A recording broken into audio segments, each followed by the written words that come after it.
मराठवाडा कृषी विद्यापीठ परभणीच्या सुवर्ण जयंती महोत्सवाचे औचित्य साधून वसंतराव नाईक मराठवाडा कृषी विद्यापीठ परभणी अंतर्गत कृषी विज्ञान केंद्र बदनापूर तर्फे advances in organic farming production technology for youth in agriculture अर्थात तरुण युवकांसाठी सेंद्रिय शेती उत्पादनातील आधुनिक तंत्रज्ञान प्रशिक्षण कार्यक्रमांचं आयोजन 22 फेब्रुवारी ते 3 मार्च या दरम्यान करण्यात आलेलं आहे. प्रशिक्षणासाठी नामवंत वक्ते तसेच तज्ञ मार्गदर्शन करत आहेत. दररोज ऑनलाईन प्लॅटफॉर्मच्या माध्यमातून सकाळी 10 ते 12 आणि दुपारी 2 ते 4 या वेळेमध्ये व्याख्यानं झूम मीटिंगच्या माध्यमातून प्रसारित होत आहेत. आजचा हा प्रशिक्षणाचा 8वा दिवस सुरू आहे. माफ करा, 9वा दिवस सुरू आहे. 2 मार्च 2022 आणि आजच्या या प्रशिक्षणाकरिता आपल्याला प्रमुख मार्गदर्शक म्हणून लाभलेले आहेत डॉक्टर प्रशांत बोडके सर, विभाग प्रमुख कृषी विद्या विभाग, डॉक्टर बाळासाहेब सावंत, कोकण कृषी विद्यापीठ दापोली येथून सर आपल्यासोबत संवाद साधणार आहेत. तर सरांचा परिचय जो आहे तो मी आपल्या सर्वांस थोडक्यात करून देते. डॉक्टर प्रशांत शंकरराव बोडके सध्या sir head of the department म्हणून ॲग्रोनॉमी, डॉक्टर बाळासाहेब सावंत, कोकण कृषी विद्यापीठ दापोली येथे कार्यरत आहेत. सरांनी आचार्य पदवी IARI पुसा न्यू दिल्ली इथून 2009 साली पूर्ण केली. 2017 पर्यंत sir professor of agronomy MPKV Rahuri येथे कार्यरत होते. त्यानंतर 2017 ते 19 इथे chief scientist irrigation and water management म्हणून देखील त्यांनी पदभार महात्मा फुले कृषी विद्यापीठ राहुरी येथे सांभाळला. आणि सध्या स्थितीत सर विभाग प्रमुख कृषी विद्या डॉक्टर बाळासाहेब सावंत, कोकण कृषी विद्यापीठ दापोली येथे कार्यरत आहेत. सरांचा अनुभव जर पाहिला तर सरांचं सिलेक्शन झालं होतं ministry of human resources leadership of academic programming करिता 2020-2021 USA साठी. त्यानंतर ICAR national invasive weed surveillance programming of directorate of weed science research Jabalpur येथे देखील सरांना सिलेक्शन झालं होतं. त्यानंतर ICAR world bank under national agriculture higher education project centre for advance agriculture science and technology that is cast CAAST for climate smart agriculture and water management. Sir त्याचे co-invigilator and account financial officer राहिलेले आहेत. MPKV Rahuri ते serious mineral limited United kingdom that is UK estimation of potassium requirement along with secondary nutrient with polyhydrate multi-nutrient fertilizer for sugarcane and cotton crop under pressurized irrigation in vertisol याचे देखील sir principal investigator राहिलेले आहेत. या सोबतच sir principal investigator to establishment of organic farming and research development project सदस्यतेमध्ये doctor Balasaheb विद्यापीठ येथे देखील काम करत आहेत. यासोबत सरांचं एक पेटंट आहे फुले PVC paddy transplanting marker which is published in the office journal of patent of the office आणि त्याचं इयर आहे 2019. यासोबत 12 ॲग्रो टेक्नॉलॉजीज, 8 पुस्तकं, 3 पुस्तकांमधील चॅप्टर, 6 इंटरनॅशनल कॉन्फरन्समध्ये प्रेझेंटेशन. आतापर्यंत MEC चे 10 विद्यार्थी आणि आचार्य पदवीचे 3 विद्यार्थी विद्यार्थ्यांना सरांनी आतापर्यंत गाईड केलेलं आहे. असे हे बहुआयामी व्यक्तिमत्व आज आपल्यासोबत जोडले गेलेले आहे. तर पुनश्च एकदा सर आपलं कृषी विज्ञान केंद्र बदनापूर म्हणजेच जालना-II यांच्या वतीने मी डॉक्टर दीपाली कांबळे आपल्या या कार्यक्रमामध्ये मनपूर्वक स्वागत करते आणि अशी विनंती करते की अधिकचा वेळ न लावता आपण मार्गदर्शनाला सुरुवात करावी. नमस्कार. आजचे आपले प्रमुख मार्गदर्शक आहेत doctor Prashant Phodke sir, head of the department. Okay, धन्यवाद मॅडम. मला वाटतं आता आपण मी जरा शेअर दापोली येथील सर आपल्यासोबत संवाद साधू. हो सर. हा जो ग्रुप आहे हा कुठला आहे, म्हणजे विद्यार्थी आहेत काय, शेतकरी आहेत, कसं आहे काय? याच्यामध्ये सर आपल्याकडे मॉड्यूलचे लास्ट इयरचे स्टुडंट आहेत जे की कमर्शियल जे organic farming. Okay okay okay fine. म्हणजे आणि काही शेतकरी सुद्धा आहेत. म्हणजे मी कशा करताना विचारलं की म्हणजे त्या दृष्टीने मला बोलायला वगैरे सगळं होईल. Exactly, sir. Welcome once again, sir. Warm welcome to sir also and all your participants. Okay. Thank you to all of you. Good morning. Very good morning to all of you, because KVK Badnapur is organizing various programs. Since last year, we have been associated with both of them. So the KVK Badnapur under the Dr. Vasantram Naik Marathwada Krishi Vidyapit has organized this one of the best series of lectures, especially for the extension learning module students as well as to the farmers also. So शेतकऱ्यांसाठी सुद्धा एक मोठा आपण हे आहे. But as I know that most of the students are from the agriculture universities are there, so that's why I'm going to start my presentation with English itself.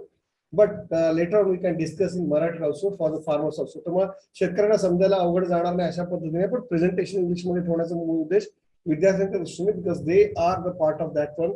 And I must welcome this move that at least the extension learning students, because I have also that ELP module at me, that with my university, my department regarding organic input production and organic production technology. So for that purpose also it is very beneficial to the students also. So I'll just go with my sharing my presentation first. Will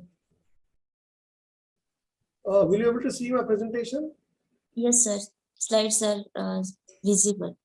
Okay, shall I try to make it slideshow? Otherwise, we'll. Sir, if we make it slideshow, then we can see that blank slides are there. So you can continue like this on this. Okay, then dear students, this is what one of the, you can say, the important topic has been assigned to me. As you know that since last so many years or couple of years in our in the national budget also, the mention of the natural farming is coming ahead in a large way. Even in recent situation, our honorable Prime Minister has mentioned about that use of this natural farming into the India has to be get more popular, and that has to be spread up like anything. And now everybody, as in these last 2 years or 3 years of the pandemic situation, everybody knows that we are at home.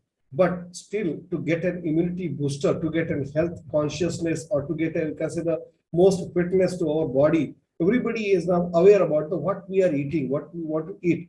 आपण काय खातो आहोत, कशासाठी खातो आहोत, किंवा आपली प्रतिकारशक्ती वाढवण्यासाठी काय करावं लागेल, सगळ्यांनी सगळे प्रयत्न करून झाले, पण अन्नाशिवाय पर्याय नाहीये. There is no alternative for the food, and that's why they have come over that. Now we want a good quality of food which is having the high nutritious value and without any chemicals or maybe without any residues should be there. That means it should be nutritious food for us to get an immunity booster to us. That's why they have to go. They all are been struggling for this organic farming, and I have chosen this topic as a advances in organic farming production, because organic farming is an age-old practice. Everybody is well aware that this is not new to India, because India is having their in literature, in epics, there are so many sayings are there. There are so many literatures available that this type of organic farming we are doing since last so many thousands and thousands of years in Parishara, Krushi Parashara, in Vedas, in everywhere we found that we have the number of options for that organic farming. But as we go on ahead, because that time the situation is different, but I'll go with some slides over here. That is, The situation of India today, we know that India is having 70.6% of the world's population, human population, and 15% of livestock population. See that out of the total world's population, we have almost 20% of the population is with us, and it is likely to be going increasing day by day. And by 2050, we can surpass the China's also. So we have the huge, you can see the pressure on us for agriculture. Secondly, if you see at what are the natural resources we have.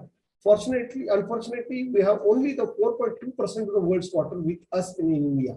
See, 20% of the population and water is only 4.2%, and the area is only 2.4%. That means see that only meager water, only small quantity of area is with us, and the population is too much. That is what we call the population explosion is there. And this is what the pressure is there, because we have only 142 million hectares of the cultivated area, and out of these 63.26 million hectares only irrigated. So almost 80%, 60-70% of the land is still unirrigated. See, there is no water for that irrigation for the crops. So again, the cropping intensity is, that's why we are limited to 138% only.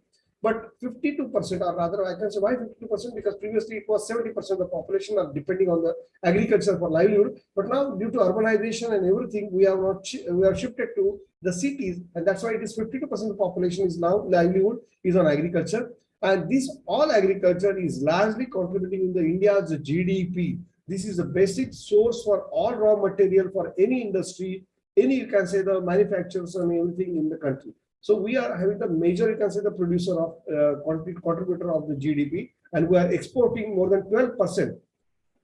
11.5% is the earning we are received from the exports from the agriculture. And today, this year also, we have touched out to a greater extent.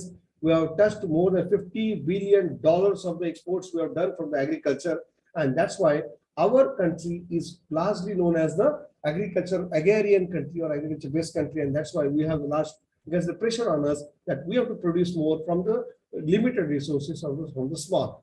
Since last 1950s, we know that we have already produced the food grains to the tune of 5 tons more than what we have in 1950s. Milk is 8.5%. That is, multiplication is 8.5%.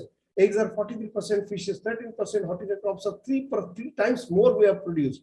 So our science, our scientists, our technologists, and the farmers has done a greater job to save this India, because previously in 1960s, after that 65, we have come about the agriculture, you can say, the revolution that is called as the Green Revolution. And due to this Green Revolution, we have achieved our target from the food, you can say, the importer. We are the food exporter. We are exporting too much of the quantities to the various countries. They want the food for that livelihood. So we become the net importer to the net exporter now. And so we have the surplus food with us.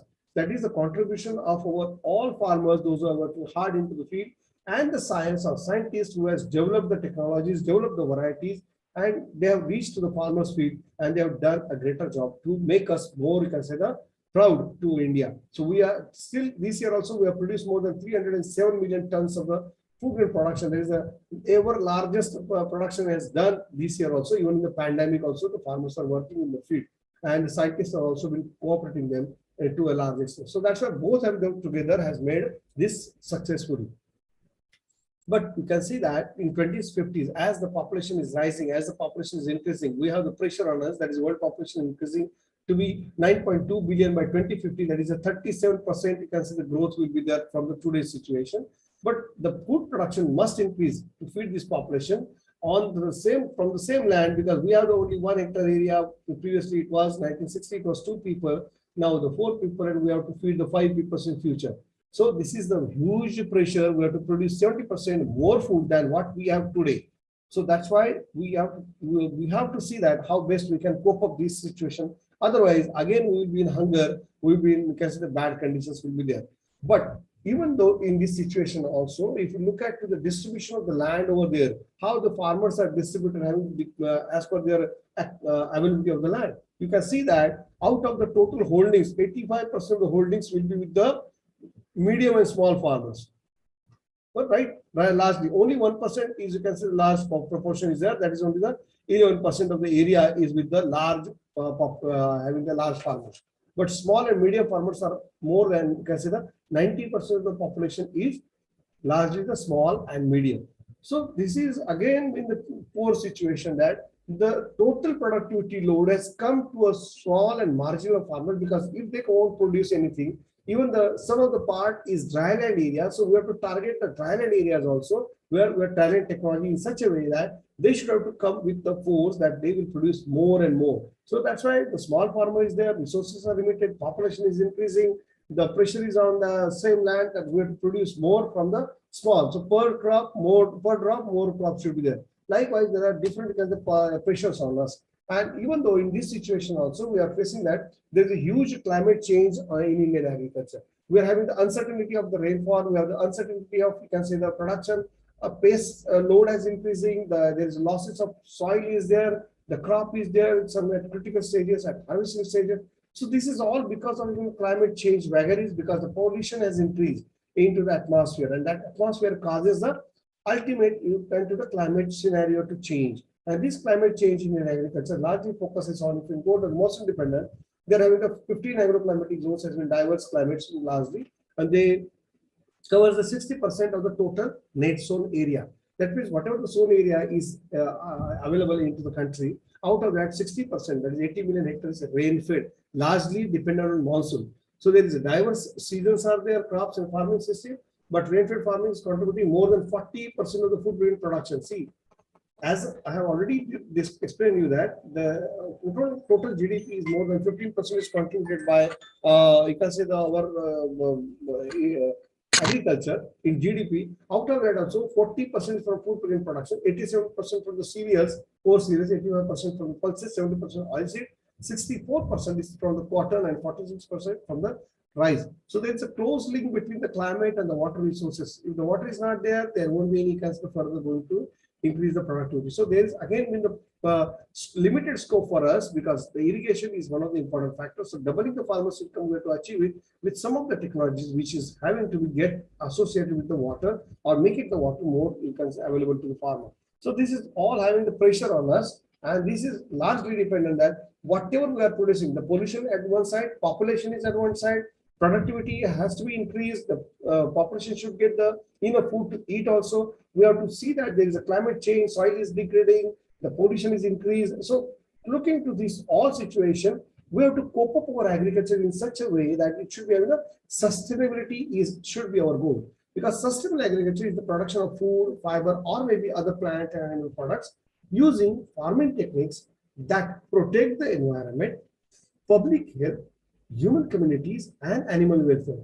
You can see that there is in last 2 years pandemic, we say that there is a human health we are concentrating. We are concentrating the fitness, we are concentrating the immunity. Whereas the same thing is happening because we have to change our agriculture scenario, or maybe modify in such a way that in 1965 it was required for we have to feed something, we have to feed the population.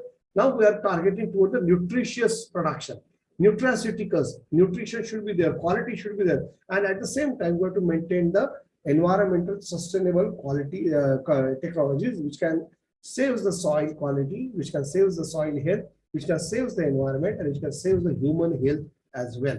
So this is what an integrated system of plant and animal production practices having a site-specific application that is last over the long term. So as you know, we have already discussed that green revolution has its high production, but it is not sustainable, as we are now seeing that there is some problems are there. There is a decline in productivity, fertility, salinity problems, lowering the water table because we are extracting the water from the water table downwards, and we are not replenishing it or not using having the technology. We are doing it even though it is available into the system. Then it causes the environmental pollution. So that's why these are maybe some of the side effects of the previous revolution. So we want that evergreen revolution should be there. So it is that time the Great Revolution was very interesting to have this country's food production to increase self-sufficiency, food deficit to surplus over there. A higher income will be achieved from the Great Revolution. That time it was. Sir sir ते PPT जे आहे ना ते clear दिसत नाही, थोडी blur दिसते. Blur? हो madam तुम्हाला ब्लर दिसते का? येस सर, जर ट्राय करायचं असेल तर आपण इकडून शेअर करूयात sir. Wait for sir. No problem, मी स्टॉप करतो, करा बरं.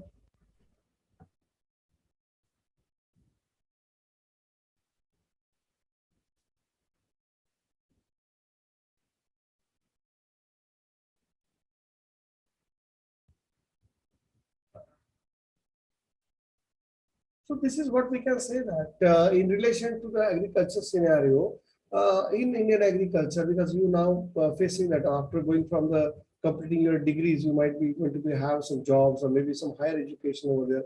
आणि शेतकऱ्यांसाठी पण महत्वाचं आहे की आपल्या भारतामध्ये आपण तुम्ही केलेलं 1960 साली 65 साली केलेलं हरित क्रांती ही केवळ तेवढ्या करता न राहता लिमिटेड न राहता ती पुन्हा पुन्हा ती आपल्याला चांगल्या पद्धतीने शेतकऱ्यांना अन्न मिळवता आली पाहिजे. कारण गेल्या 2 वर्षामध्ये आपण बघितलंय की सगळ्यांना क्वालिटी फूड आलं पाहिजे, न्यूट्रिशियस फूड आलं पाहिजे, सगळं हायजीन फूड आलं पाहिजे असं सगळं वाटायला लागलं. आणि सुदैवानं गेल्या काही वर्षाच्या मेहनतीमुळे आपले दरडोई उत्पन्न वाढलेले, आपली पर्चेसिंग कपॅसिटी आपण म्हणतो ना वाढलेली आहे, त्यामुळे खरेदी करण्याची क्षमता वाढलेली आहे. त्यामुळे आपण आता काय करतो की क्वालिटी फूड कडे जायला लागलेलो आहे. आणि नुसतं क्वालिटी नाही तर ते सगळ्या अर्थाने क्वालिटी की जे आपल्याला मानवाचं आरोग्य सुद्धा चांगलं राहू शकेल अशा पद्धतीनं ते फूड आपण निर्माण करायचं आहे. मग ह्या सगळ्या गरजा पूर्ण करणारी अशी काहीतरी एक शेती पद्धती आहे का, तर ती आहे. आणि ती कुठे होती, आपल्याकडे नव्हती का, तर होती. भारतामध्ये आपण बघितलं असेल तर आपल्याकडे 1960 पूर्वी जी काही शेती केली जायची. मॅडम शेअर करताय ना? वेट फॉर सेकंड, शेअर करते. करा. तोपर्यंत मी बोलत राहतो, तुम्ही शेअर करा. ठीक आहे. ही सगळी कृषी पराशर असेल किंवा आपण कृषी संहिता असेल, आपण वेदांमध्ये दिलेल्या याच्यामध्ये दिलेली माहिती असेल, ह्या सगळ्यांनी आपल्याला वेगवेगळ्या प्रकारच्या शेतीची त्यावेळेला करत असल्याची माहिती दिलेली आहे. तेव्हा करत असताना त्यामध्ये कुठल्या प्रकारचं ते वापर करत होते ती आपण केलेलं आहे. परंतु त्या काळामध्ये त्या अनुषंगाने ते योग्य होतं.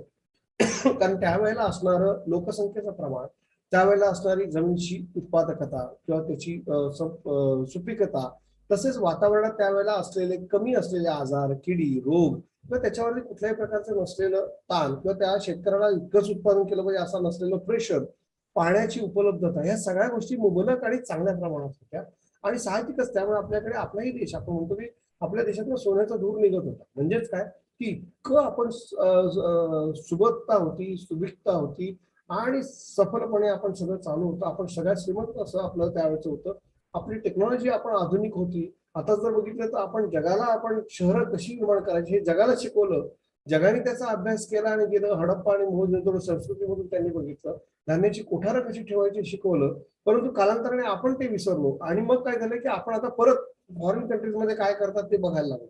याची गरज नव्हती, कारण आपणच जगाला शिकवलेलं की ड्रेनेज सिस्टीम कशी असावी, इरिगेशन सिस्टीम कशी असावी, शहरातली पाणी व्यवस्थापन, एका शहराला पाणी पुरवठा कसा करा, हे त्यावेळेला मोहनजोदडो आणि हडप्पा जी आपण जी शहरं आहेत त्यामध्ये ती होती. ती गाडली गेलेली आता जेव्हा काढली त्यात ते सगळं सापडलेलं आहे उत्खननामध्ये. आणि म्हणून we are the leader for that one. आपण सगळ्या टेक्नॉलॉजीमध्ये होतो. But now we are facing that we have to see something from the Western countries, and Western countries having their own now perception. They have learned all the things from us only. Now they have developed amongst themselves.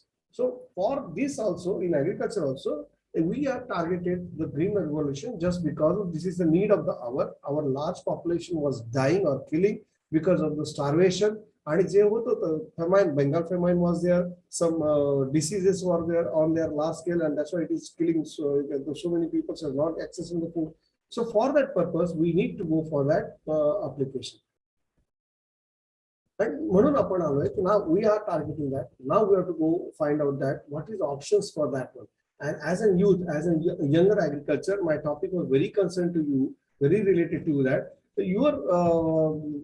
Your participation, your contribution, your situation is very important to go for a commercial organic farming. Yes, ma'am. That is all the Khali.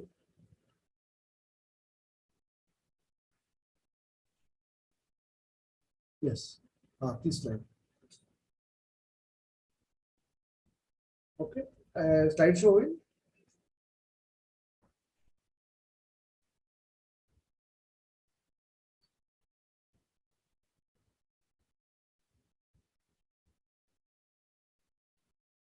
माझ्याकडे दिसत नाही slide show. Yes sir. माझ्याकडे दिसत नाही slide show. चालेल ना? Okay sir, okay. So त्याच्याकरता what country needs? That's production to keep pace with the population, more from less land and less water, mitigate the climate change, maintain the soil health, ensure the quality without residues. So this is what the country needs. And the challenge is that deteriorating soil health and fertility due to imbalanced nutrient application. Then depleting the natural resources, we are depleting so much of the nutrients, or maybe there is a deficiency of micronutrients observed since 1960s, or maybe it was only one zinc or boron was there. Now it is multiple deficiencies are there. Depleting the natural resources, environmental degradation, deteriorating quality of produce. Now the quality of produce is also going down, as we say that there doesn't have so much of nutrition because we're not feeding it with the all quality of nutrients over there. So growing costs and diminishing returns in agriculture. Even today also, in our childhood, we are purchasing we can say the chilies or maybe any tomato or potato for maybe 10 rupees a kg or 50 rupees. Now it has gone to 40 rupees, you can say the 50 rupees or 60 rupees, 4 to 5 times more that one. So it is increasing day by day. There is loss of biodiversity, which we say that. Next. Next. Sorry, sir. Next para, please.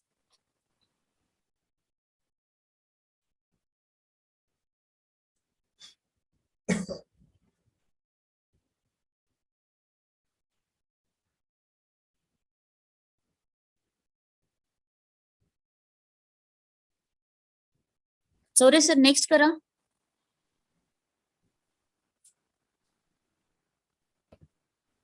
Okay madam. नेटवर्कचा issue असू शकतो. पुन्हा एकदा try करा फक्त. नाहीतर मग slide show मधून बाहेर या आणि आपण जसं स्लाइड्स दाखवतो त्या पद्धतीने शो केला तरी चालणार आहे.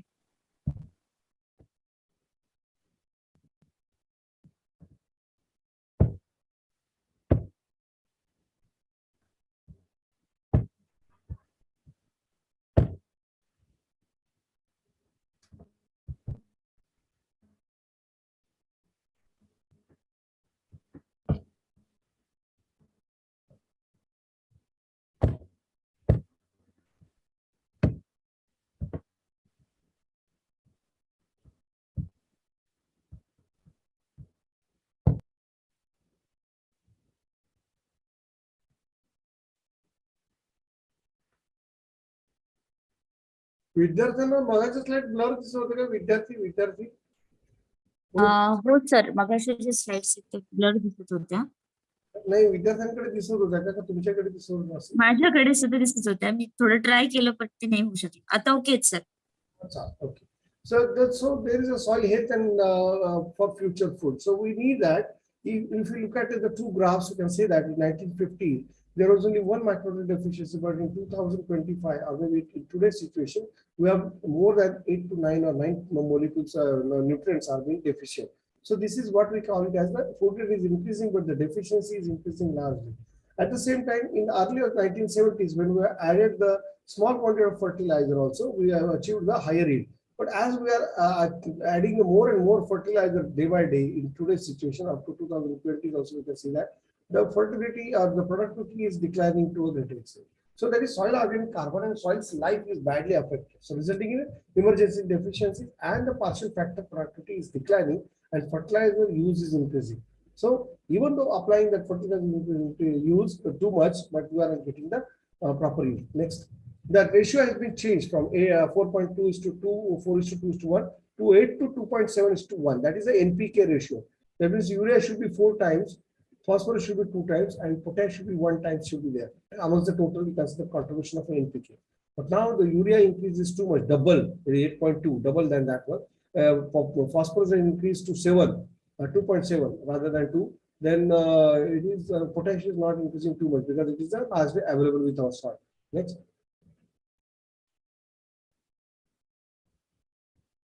Next.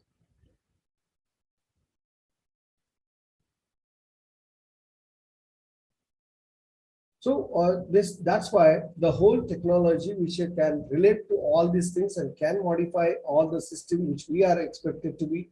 So that is the organic farming is one of the important technology where we can target everything: soil health management, pest management, disease management, weed management, responsive variety, livestock management, feed management, waste management, human health and environment. Everything can be taken care of with the use of this organic farming, and that's why we are targeting now organic farming. Because even the country is now importing too much of fertilizer by giving so much of money that in foreign exchange we are losing too much, and that is we are having a load because the government is giving subsidies to us from the importer of any chemical fertilizers or from the outside the country. So that is also we can reduce to a greater extent if you can adopt such type of the technology, the farming technology which is available. So lastly, we can say that organic farming is a system which avoids or largely excludes the use of the synthetic inputs such as fertilizer, pesticides, hormones, feed additives, etc., and to maximum extent feasible rely upon crop rotations, crop residues. We want to see that changes, crop rotation. We have add some pulses in our rotation, so largely you can get the nutrient availability into the soil. Then crop residues are there. We can add the residues. Largely the residues are burning. Even recently, you can see in Delhi also nearby areas, Delhi nearby areas, Haryana, Punjab also, they have largely burned so much of the residues from the rice and wheat straw, so that that becomes a too huge fog, or I can say the cloudy conditions over there in that particular city area. So even for one day, we have to seize all our offices so that the people cannot be, because the air which they are breathing having largely the carbon dioxide over there. So burning can create a large pollution. At the same time, it loses the nutrients which is available in the straw, or maybe the mulch over there, or maybe the residues over there. So that's why the burning should not be there. So that's why the crop residues also been included into this organic farming. Animal manures means whatever the available, that is cow dung or goat droppings and everything we have to take into consideration. Or from organic waste, there is maybe inside, in situ or ex situ, mineral grade rock additives and biological systems of nutrient mobilization and plant protection. That means the phosphate solubilizing bacteria, that is biofertilizer we have to use, so that the nutrients which is available also make it available to the plants by this microbial operations. So likewise, the plant protection also has to take into consideration. So organic farming can target almost the areas which we are specifically want to target, but that organic farming largely we have to see that it should be done in such a way that the organic production, or maybe the production whatever he is getting, it should be in a sustainable way, that he should get the same quantity of the produce even after using the organic farming. So how we can do that? Next.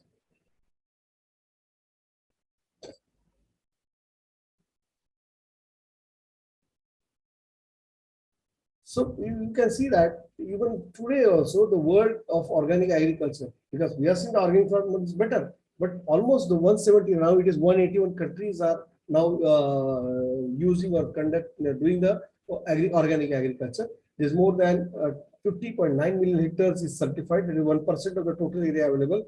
Then 2.4 million producers are there all over the world, maybe from Oceania group, Europe, Latin America, Asia, North America, Africa, so many are there.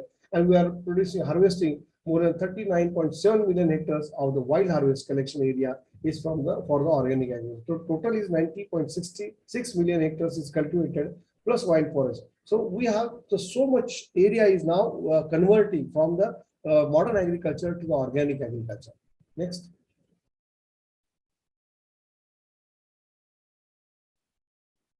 The market size, you can see that total in an organic market is, please kindly reduce the size of the slide a little bit. Size थोड़ी मोटी रह रही है, okay, thank you. Market size, organic market in India is that is 6,000 crores of the market was in 2017. Now it is gone much ahead by 12,000 crores or 15,000 crores. So out of that, mostly you can say that in 2020, 3,500 crore was exports were done. Then 2,500 crores was only domestic market. So domestic market is also huge. Now it is increasing because now the population is now able to purchase anything which is quality one. Then 1,500 crore is for the organized retail markets we are doing, and this, all the things are by other things. 1,000 crores is from the organic farming markets, local markets will be available. That is organized retail means that is a malls or city, you can say the various big malls for the organic produce to sell. Then generally there we can say that because of that because the pace, we can see that 23% of the growth rate was in exports since last 7 years, and 2% that is 2 years it is 35%. It is increasing. So there is overall in domestic market also there is a growth is 24% of the total annual growth rate of the organic produce is going on. Next. Therefore, seeing that what is organic agriculture and what is the target or the potentials are available in the organic agriculture, we have to see that by seeing the definition, what is the principles of the organic farming? Organic farming has the only four major principles. That is principle of health, principle of ecology, principle of care, and principle of fairness. This is very important because everybody is forgetting, everybody is doing the organic agriculture, but they are forgetting this type of the organic farming principle. So first is that the health is the principle of health. Principle of health means what? They have to be all the agriculture what we are doing in organic agriculture. We have to taking care of the soil health. We have to take care of the crop health. We have to take care of our, you can say, the health of the environment. We have to take care of the producer. We have to take care of largely, you can say, the middlemen who are dealing with this crop for the selling and everything business. We have to take care of lastly, that is about the stakeholders. Everybody's health is very important. If you can ignore anything, that is not related to organic farming. So that's why we have to take care of everything that is health of all those who are involved in agriculture, from producer, from soil to the last end of user and the customer. So that is why we have to take care of everything. So there should not be any adulteration, there should not be any chemicals, there should not be any other things which we have to add and to get the benefit from it. Secondly, ecology means everybody has seen that even in Konkan region now we have found that because of the deforestation and the area we are increasing for the cropping cultivations over there. So largely that forest area is decreasing. And because of that one, the wild animals over there, like in elephant or maybe the pigs or so many what you call as peacocks, everybody is entering into the agriculture field now, and they are feeding on the produce which we are producing for our purpose. So it was not the you can say the invasion, but it is what we have invaded into that area, and that's why these are again the problem. So we have to maintain such ecology.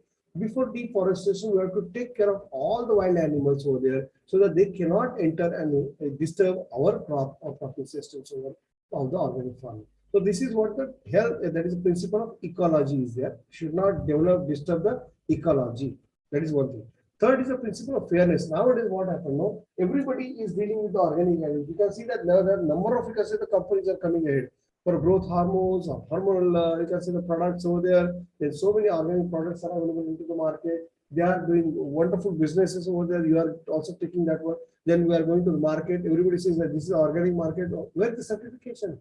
Where is the fairness? Why can't you show that one? So in case of one of the farmer producer organization in India, in Nasik, they are keeping the QR code even for their drip product, produce which are exported. So for that QR code, or can say the information, and that QR code, if you can scan it, you will get the information from which area it is harvested, at what time it is sown, at what time it is harvested, who has done this crop by which farmer, then his family background, what are the inputs he has used for producing of that particular crop. That should be there, like in any other consider pharmaceutical business, in any product which you have the content over there. Likewise, such type of information is embedded for the benefit of the customer. So fairness should be there. Nobody should cheat each other. Even not the companies to the farmer, not farmers to the any stakeholders, or nobody. So that's why it is very important that the third principle, the principle of fairness, is very important. And lastly, the principle of care. Care means we have to take care of our health, motherland, then take care of animals, their health, take care of, you can say, human health, take care of you can say the stakeholder. So that is there, that these are the four principles are very important in case of the organic agriculture. Next. Next. So based on जरा थोड़ा slide छोटी करता का जरा मोटी करनी. So based on this, you can say the principles, and based on this technology, we can see that थोड़ा सा मोटा करनी. Okay, so these are the different methodologies available in organic agriculture. Number of practices they are doing. Lastly, you can see that.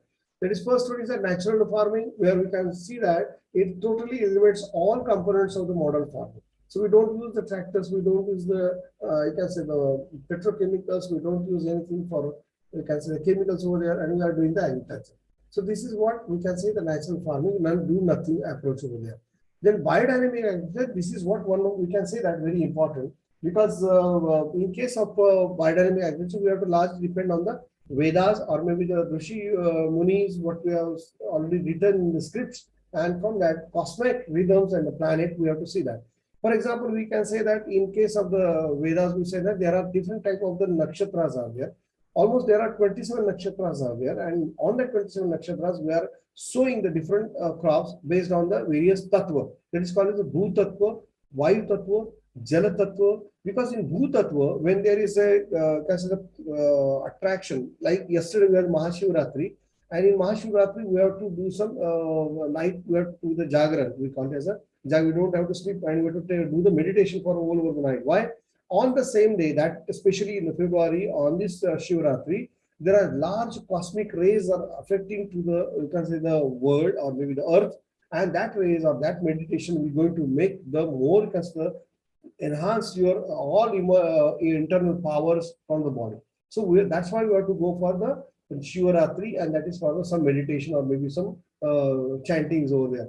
So हे जर केलं तर तुमच्या शरीरातल्या एक आध्यात्मिक आणि मानसिक याच्या शक्तींचा उद्रेक होतो किंवा त्याचा वाढतो. ह्याच्या कारणाने same thing principle is applies over here, की याच्यामध्ये वापरले वेगवेगळ्या तत्वांचा. भूतत्व म्हणजे काय, की जमिनीखाली येणारी उत्पादनं, म्हणजे जमिनीखाली म्हणजे कुठली, for example, it should be you can say the root crops like potato, carrot, then sweet potato, then sweet elephant foot yam, suran was there. So such type of the vegetables which are going below the soil, that if you can sow it on that bhutatva, for example, that call it is various nakshatra, Kritika nakshatra, or maybe after the Akshaya Tritiya and everything, you can get the better quality, you can say the, for your produce, and there won't be any pest and disease. Same thing for Jalatattva, maybe Punarvasa, Magha, such type of nakshatras there. So you can plant that type of leafy vegetables, because Jalatattva, Jala is more in that vegetables. So that's why Jalatattva, if you can sow this type of the vegetables, you will get the good quality of vegetable. So this is what is happening, or you can say the literature, it was mentioned over there, and that biodynamic calendar was available now. And based on that one, you can go for application of your technology and can get the better quality of produce. And even some of the you can say the organic matter they have produced, like the fish in the cow's horn, dead cow's horn, you put some cow dung and everything, and you put it into the soil for by taking a dig, and you can get the quality material after it has the month or 2 months or 3 months. That is BD 500 and 507 type of the miners are there, which is highly nutritious what they are claiming over there.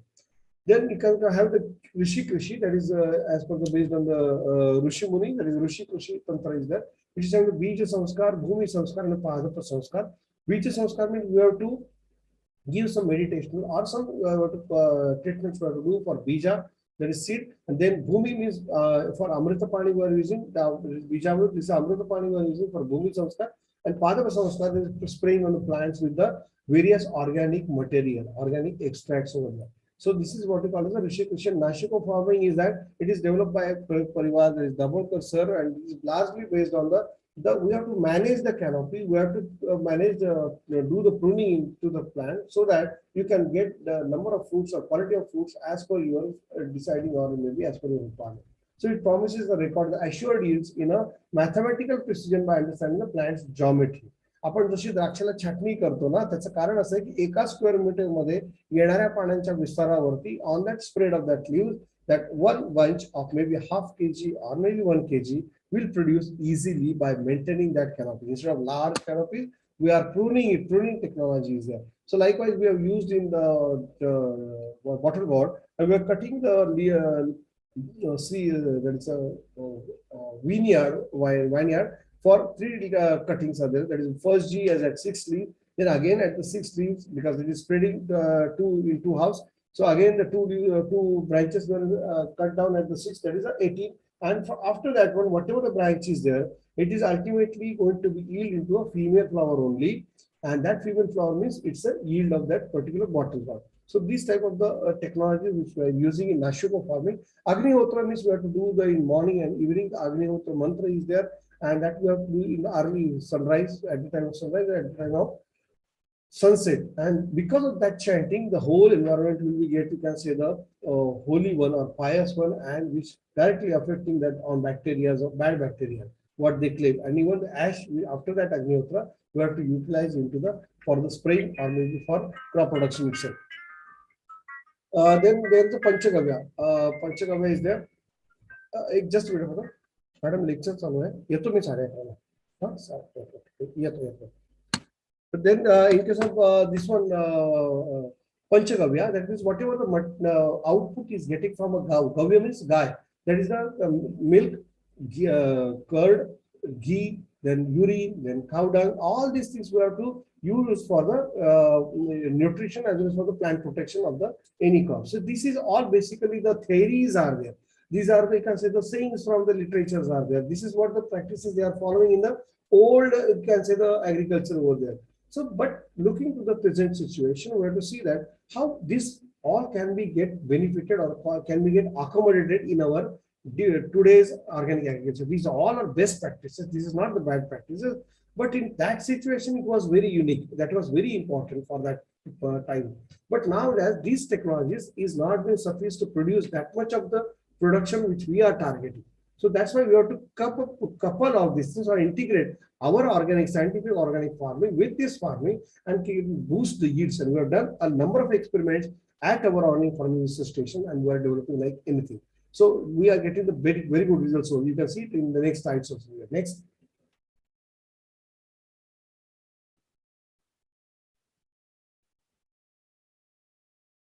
So first of all, to learn that what is the difference between organic and the natural farming is that organic agriculture is totally eliminates all the components, whereas in organic agriculture does not totally exclude the elements of modern farming because we have to go for science.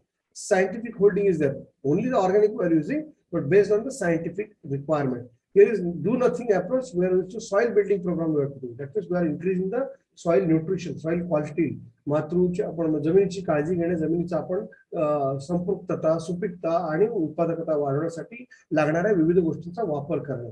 But there is no any chemicals, only the natural plant protection chemicals we are using, maybe oligosaccharides like plant extracts are there.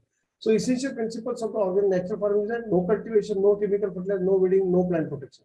So this is in modern agriculture or modern scientific organic farming, which we can't think on that one, nothing doing the approach, but we have to do the maintaining a living soil through minimum tillage, making available all the essential nutrients to organic manures, then weed control with non-chemical alternatives and biological pest control.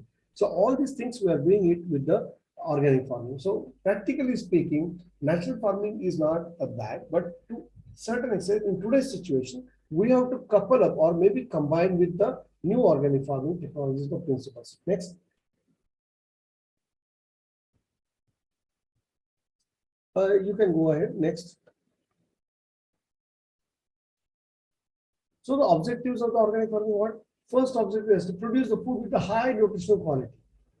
Previously, what we are producing, we have to produce the food, quantity of food. We were targeted 20 quintals, 30 quintals, 40 quintals. We have to target. There is a quantity of the food one. Now, in organic agriculture, the objective is that to produce the food with a higher nutritional quality.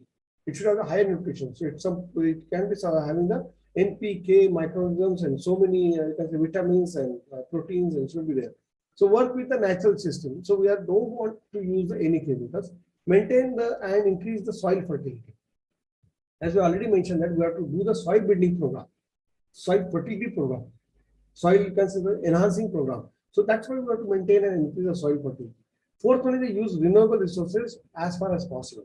Renewable resources means what? You have to use the resources which is available on the natural system or natural resources. For example, we can add whatever the waste is from the crop production, that you have to use it for feeding to the animal. After feeding to the animal, whatever the waste is there, that is used again as a manure to the crop system. So you are integrating all the system together with the available material from them. There is a waste material can be turned into a best material for another, you can say, the enterprise. And not only that one, but we have to use the solar system, biogas over there, then some, you can say, the natural systems, we have to use it so that we can save largely the energy, or maybe we can make the environment more green. Because for the wind energy, it is available, that resources is available, but it is not largely available, but solar energy can be possible. So solar pump systems, we should have to use it. Then avoid the pollution. All the practicals which you are using, that is no burning should be there because it adds the pollution. So instead of that, you add the organic matter into the soil, it can enriches the soil fertility. Then sixth is that wider social and ecological impact of farming system. So it should have to be get accepted by the society because it is available in the natural system. It is available to the farmers. It is available to everybody, and that's why the social and the ecological impact of farming system is there. So allow satisfaction to agriculture producer. And that lastly, but it is very important, when you are doing anything which is been satisfying to you, maybe any class, maybe any work, maybe anything that gives the more, you can say, the happiness to anybody. So satisfaction should be there, and producing the quality produce which can maintain the environment health, which can maintain my health, which can maintain my family health, my the producers health, and as well as lastly the customers health. So everybody is happy with that one. So that's why these are the basic 7 objectives of the organic farming. Next, but there are some pillars are there. Next, the pillars are that one. These are the 4 pillars of the organic farming, that which we already seen, that organic standards, because nowadays the standards are not available mostly.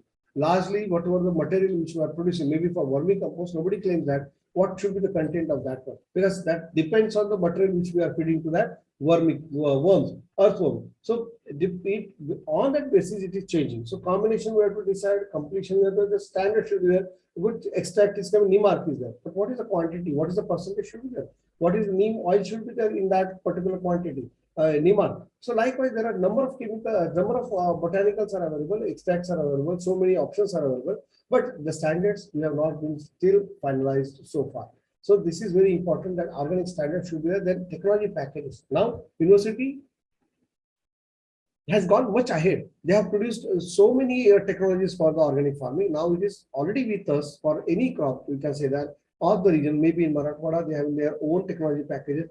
In Konkan region, we have already developed the technology packages for rice, for finger millet, for groundnut, for mango, for cashew, whatever the major crops of the region we have developed. So technology packages, now the farmers has to apply that thing.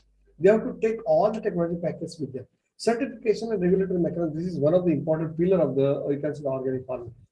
Without certification, if you go into the market, it's largely the same material which is available with the modern agriculture.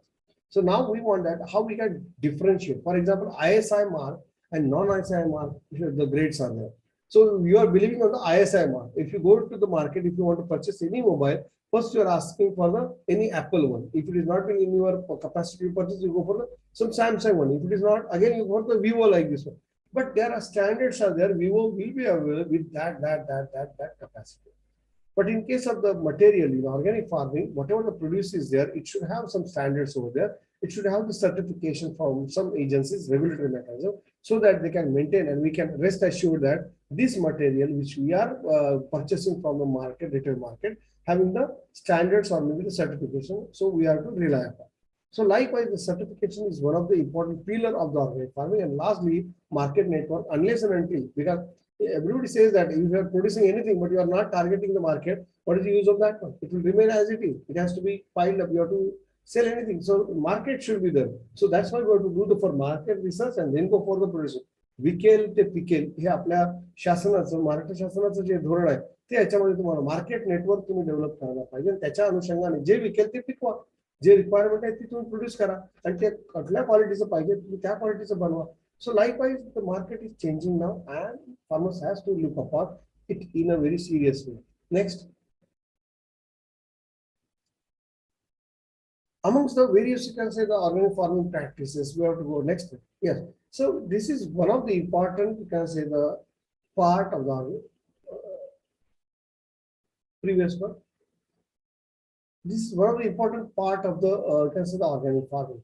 We are not targeting, we are not giving much focus on this honeybee, because whatever it says that if the importance of bees for the sustaining the life on the earth is very important, because one can say that if the bees are not there in the next, you can say the couple of years, all the human population on earth will going to be get died. So that's why the honeybees are very important for maintaining our population, not for their population, it is our population. And that's why in organic farming, as we're not using chemicals, because chemical farming has repels or maybe kills so many of honeybees over there. That is what they say. And that's why we have to go for some type of the organic farming where the honeybees can get the better, you can say, the honey for their life. So many crops of that are important to human life in the country are depending on the honeybees for pollination. If they don't do pollination, there won't be any food, there won't be any, you can say, the sustainability, there won't be any grains. Nothing is there. So this is very important in case of the pollination, because pollination is important for more than 250,000 because the plant species are there, and for that purpose, honeybee is not excluded for that one. This is very important. So they can produce the honeybees, they can produce the harvest honey, bee wax, and other products also. So this is very important that honeybee production in the organic farming is very must, very actual or very realistic one. So don't exclude. त्याला तुम्ही सोडून चालणार नाही. जर मधमाशा या धरतीवरती टिकल्या नाही तर तुमचं आयुष्य, भारताचं, जगाचं आयुष्य हे लवकरात लवकर संपुष्टात येईल. So म्हणून honey bees are very important. Next. So how we can manage? We can say that we are saying that now organic farming is now we have to do, but we have to do in a sustainable way, in a commercial way. For that purpose, we need the large options over there. Next. These are the various large options. If you want to go for nutrition, then which type of nutrition you will do? How we will do the nutrition for the crop? Next. त्याच्या आधीच त्याच्या खाली मधमाशांच्या next. Okay, but we are saying that we want some alternatives for that one. If you don't want to use the urea or super phosphate or anything, then what is the option for that one? And how will you produce that one? So on the buds, you can go for some subabo or glycidia type of the cultivation where your buds will be get protected and all the leaf nutrient are there. That is green manure. We have to utilize into the main crop, and this should be in alleys in your border. In alleys should be there. So inside that one, 2 alleys, there is one crop is there. You can see that in the first time there is soybean in case of the glycidia and the bunch. Same in case of subabo. Then in case of the sugarcane also we are using some pulses over there as an intercropping, so that in wider rows you can get the produce from the green gram as well as the nutrition, that's nitrogen fixation done by the plant, will be added into the soil. That is we call as a supportive system to the main crop, and then whatever the remaining after harvesting of the green gram, that again we can say churn out or maybe mix with the soil, so that that organic matter is added to the crop, and you will get the maximum availability of nutrients by excluding the chemical fertilizer. Same thing is for glycidia. Mulching will be there to avoid the weed problem. Then crop residues for management for enhanced organic matter, and surface to consider the cover by the any straw or mulch over there. So this is what we can say, the different methodologies we can add, and we can save the crop from weed infestation as well as can add the organic matter to the soil. Next.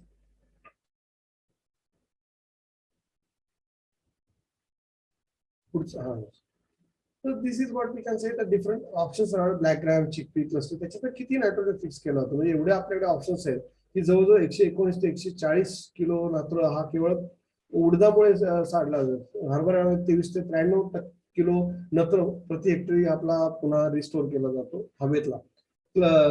गवारीपासून cluster beans गवार 196 kilo पर्यंत, चवळीपासून 125 kilo पर्यंत, हरभऱ्यापासून 66, भुईमुगापासून 206, वाटाण्यापासून 46, तुरीपासून 200 आणि वालापासून 32 kilo नत्र प्रति हेक्टरी हा त्याच्यामध्ये साठवला जातो. सो आपल्या याच्यामध्ये जर का पुनर्वापर करून नैसर्गिक सूत्रांचा जर पुन्हा एवढं जर नत्र जात असेल तर तुमची नत्राची गरज साहजिकच जी लागते त्याच्या पट्टीमध्ये अनेक पटीने कमी होऊ शकेल, आणि तुमचं नैसर्गिक वातावरण असल्यामुळे, नैसर्गिक पद्धत असल्यामुळे साहजिकच तुम्हाला येणारे प्रोड्यूसही चांगलं आहे आणि तुमचे क्रॉप सुद्धा चांगल्या कंडिशनला राहतात, पिकं सुद्धा चांगल्या कंडिशन.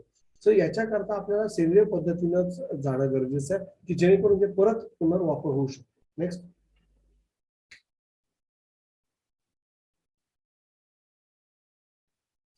आता जेव्हा चौथी गोष्ट होती, मी जेव्हा म्हणतो की त्या when we say that there should be an alternative, त्याला पर्याय असायला हवा. काय असायला हवं शेतकऱ्यांना? कारण शेतकऱ्यांना तुम्ही सांगितलं की आता तुम्ही काय करा की रसायनं मारू नका, पण काय करायचं जर कीड आली तर त्यांनी वेगवेगळ्या पद्धती कशा वापरायच्या? तर ह्या सगळ्या जैविक कीड नियंत्रणाच्या, this are the biological pest control सांगितलं, natural enemies population in various crops. Then it, like if you may rely on maize cub borer. Maize cub borer also that rely goes on that particular insect or caterpillar, and it starts mycelium on that one. It grows the mycelium. So because of that growing, that caterpillar or that insect will get dies off due to starvation because he can't move. So such type of killings will be there, because in any case, particular pest cannot kill any insect or pest, and that's why whenever the material is coming to the market, you say that this has been infected by some insect. So largely we can say that there won't be any much chemical. So in general, if there is a one insect is there, so you are happy with that one. There should be one insect because it is not destroyed by anything. Second thing, same is that we may rely on groundnut leaf eating caterpillar. जे असेल त्याच्याकरता सुद्धा that we can use in the different pest controls. Metarhizium on root grubs root grubs म्हणजे हुमणी किंवा आपण म्हणतो की cutworm जे असतो भुईमुगाची किंवा इतर पिकांमध्ये बऱ्याच मोठ्या प्रमाणात तो जर कंट्रोल करायचा if you want to control that white grub we can have with Metarhizium application you can see that this whole grub is covered by the metarhizium species, and because of this insect is died off and cannot, because he cannot survive. So this is what we call as a biological pest control without any destruction of the any plant or any animal on the earth. Next.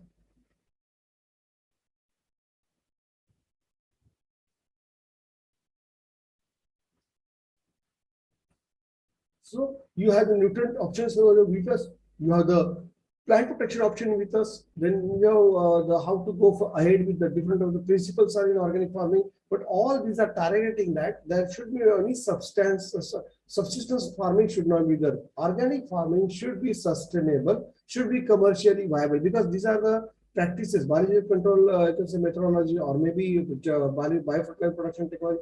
These are the options for the rural youth, or like the youth like you can go for entrepreneurship, can produce large, you can say the production of such things so that farmers can easily adopt the things. Because the research is already done, now the production side has to be done, because universities can't go into that business. They can produce to some extent where they can give it to some farmers over there. But on a large scale, as an entrepreneurship, all the youth, those who are now reading these things or maybe attending, they should come forward to go for different type of the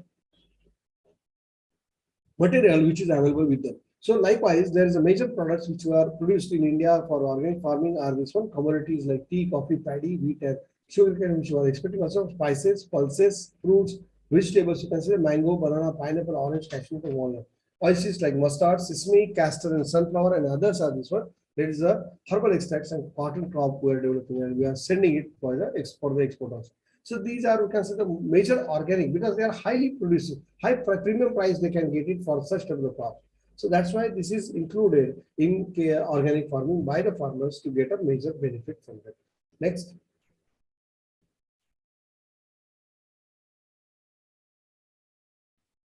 So we have to see that how best we can make a successful of this farming system. First is identify the resources that will help the organic farming into your nearby locality, nearby area.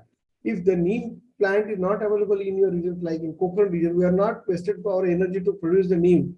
We are using the nirgudi, that is the one another material is available in nature to large extent, which is like the same type of the activity are there. So it's a pungent, some bitter taste over there and some smell is there. So such type of the nirgudi plants which are using it for instead of nemat application. So identify some resources, they develop the transitional plan with clear and realistic goals. As we already seen that you have to plan this one, you have to target some crops, and then in these crops you have to apply the technology. Then understand your soil and to improve them. कशा पद्धतीने चांगली करता येईल soil आपल्याला त्याच्याकरता प्रयत्न करायचा. मग आपण resources, when we are using the resources again, it is very important. Then identify the crops or livestock suited for your situation. First, I will talk about the crops, because the crops of the region, of the local region, to grow that one is very important rather than anything else. So these are the crops of the regions are there. We have to select. Then in case of the coconut, where the rice is made of. But in case of the livestock, the coconut kapila is best suited, you can say, the cow for us. Coconut Kanya is best suited goat for our region. So we are not targeting that we should go for Usmanabadi goat. We should not targeting for the Gir cows only. The cow milk which is produced from the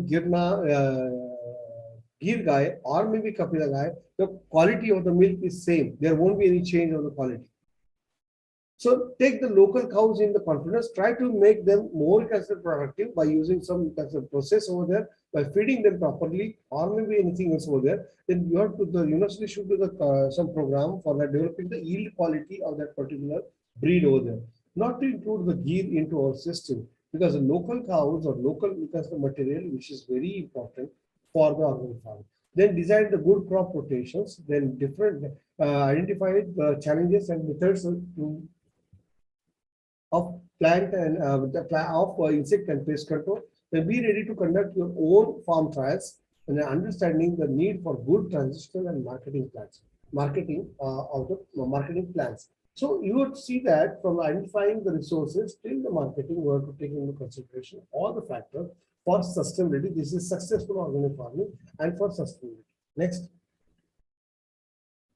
Based on these identified areas, we have now identified which are the niche crops of the regions are there. Niche crops means where it can be possible to go fast with the organic farming. As you have seen that Sikkim is in the city or the state, it has already been declared as the organic state of the India. So there they are practically, they were not utilizing anything, but after that, there is no single chemical has been imported from that state and they are producing the organic farming. Now, even in some green color, you can see that these are the potential which can go in the first part immediately because they are using less chemicals, less fertilizers or chemical fertilizers. So that's why to move them immediately is very easy. Like in Madhya Pradesh, Rajasthan, and Orissa also.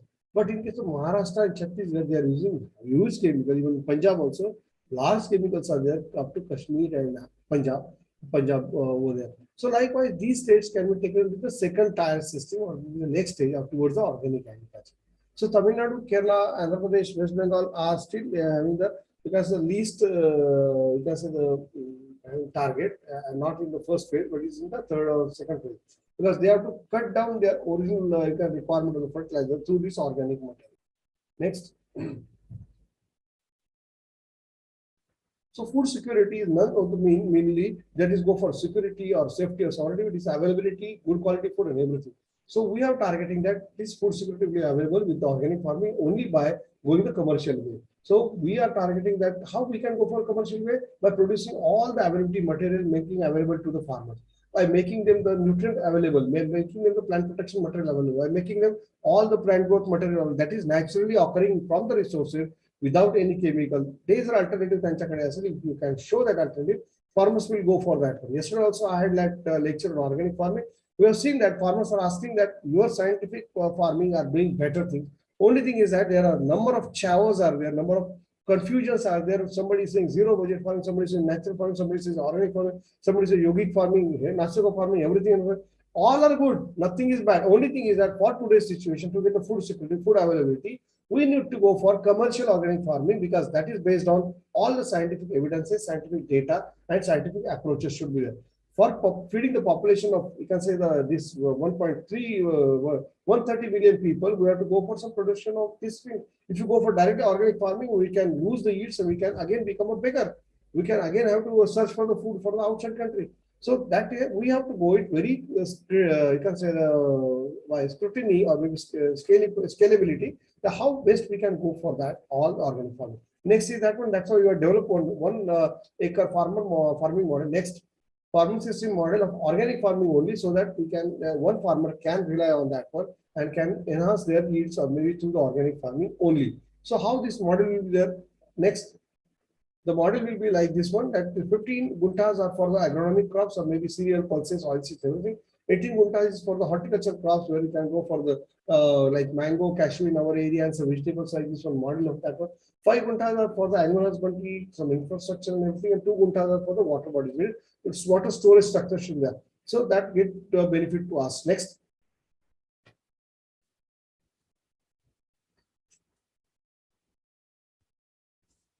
Okay, and based on that, we can see that the profitability of the agronomic farm, we can say 1.18 by doing all the crops over there. Next.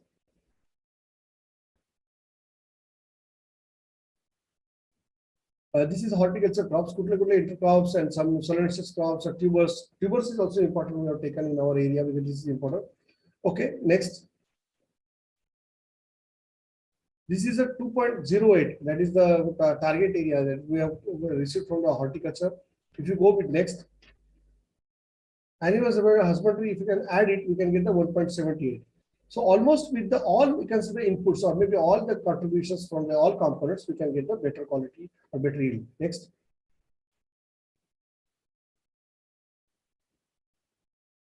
No, previous one. Okay, thank you. This is what we are targeting, that we have to go for farming system model, organic farming system, so that even including all the components, you can get the maximum benefit from that one. And all the technologies, all the material, all the botanicals are available with us. We have the 15-gram therapy where we can give the nutrition for that one, plant protection for that particular things, and also the plant growth hormones are there. So all these things we are targeting to get the maximum benefit from the things, and that's why commercial organic farming is one of the important factors for all this. All the rural youth. So all the youth should have taken these steps ahead to go for production of this organic material, which is scientifically prepared, and make it available to the farmers by doing some entrepreneurship. As the farmers should take all the benefits and without losing any yield, without losing any quality, without any premium, good with the very good premium prices, you should get the maximum benefit from it. Okay. Okay, thank you. This is what these other things are not being directly visible, but go for the thank you slides.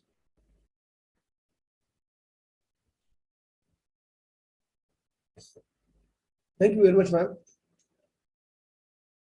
Thank you so much sir. कृषी विज्ञान केंद्र बदनापूर यांच्या वतीने मी आपली मनपूर्वक आभारी आहे. थोडा वेळेचाच कदाचित हे झालं आणि आपलं स्लाइड शेअरिंग थोडासा प्रॉब्लेम लागल्यामुळे कदाचित सरांना थोडंसं भेद घेता आलं, परंतु तरी सुद्धा कृषी विज्ञान केंद्र बदनापूर म्हणजे जालना 2 आमचे कुटुंब प्रमुख डॉक्टर एस.टी. समूहांशी प्रोग्राम कोऑर्डिनेटर कृषी विज्ञान केंद्र बदनापूर आणि behalf of all my KVK I heartfully thankful to you sir to join with us, stay tuned with us, and very informative session. Presentation very nice sir. Thank you once again. Thank you. Sorry to having some trouble over there, but later we can see that how this. Really sorry for that. We are not managed that problem as sir. Thank you madam. Thank you very much. Thank you sir. इतर पार्टिसिपंटला विनंती आहे की कुठेही DISE सोडून जायचं नाही आहे, कारण आपले नेक्स्ट जे मार्गदर्शक आहेत ते आपल्यासोबत जोडले गेलेले आहेत. आपले यानंतरचे जे मार्गदर्शक आहेत डॉक्टर प्रशांत बबनराव नायकवडी सर, राष्ट्रीय अध्यक्ष residue free organic mission India federation, that is ROMIF India पुणेचे ते अध्यक्ष आहेत. सरांचा परिचय मी अगदी थोडक्यात करून देणार आहे, कारण already 15 minute late to start the class, पण तरीही थोडक्यात परिचय करून देते. सरांचं पूर्ण नाव डॉक्टर प्रशांत बबनराव नायकवडी. सरांचं BSc एग्रीकल्चर मध्ये झालेलं आहे आणि MSc प्लांट बायोटेक्नॉलॉजी मध्ये. त्यानंतर सरांनी MBA agri business management and international trades मध्ये कम्प्लीट केलं. त्यानंतर सरांनी आचार्य पदवी national programming for organic production and its national standards यामध्ये पूर्ण केलेलं आहे. सर सध्या राष्ट्रीय अध्यक्ष आहेत residue free organic mission India federation, that is ROMIF India पुणेचे. वरिष्ठ सेंद्रिय शेती प्रमाणीकरण अधिकारी नोका अपेडा मान्यता प्राप्त संस्था पुणे येथील देखील ते पदाधिकारी आहेत. आंतरराष्ट्रीय सेंद्रिय शेती प्रमाणीकरण अधिकारी बायो ॲग्रीस सर्ट युरोपियन प्रमाणीकरण संस्था इटलीचे देखील ते पदाधिकारी आहेत.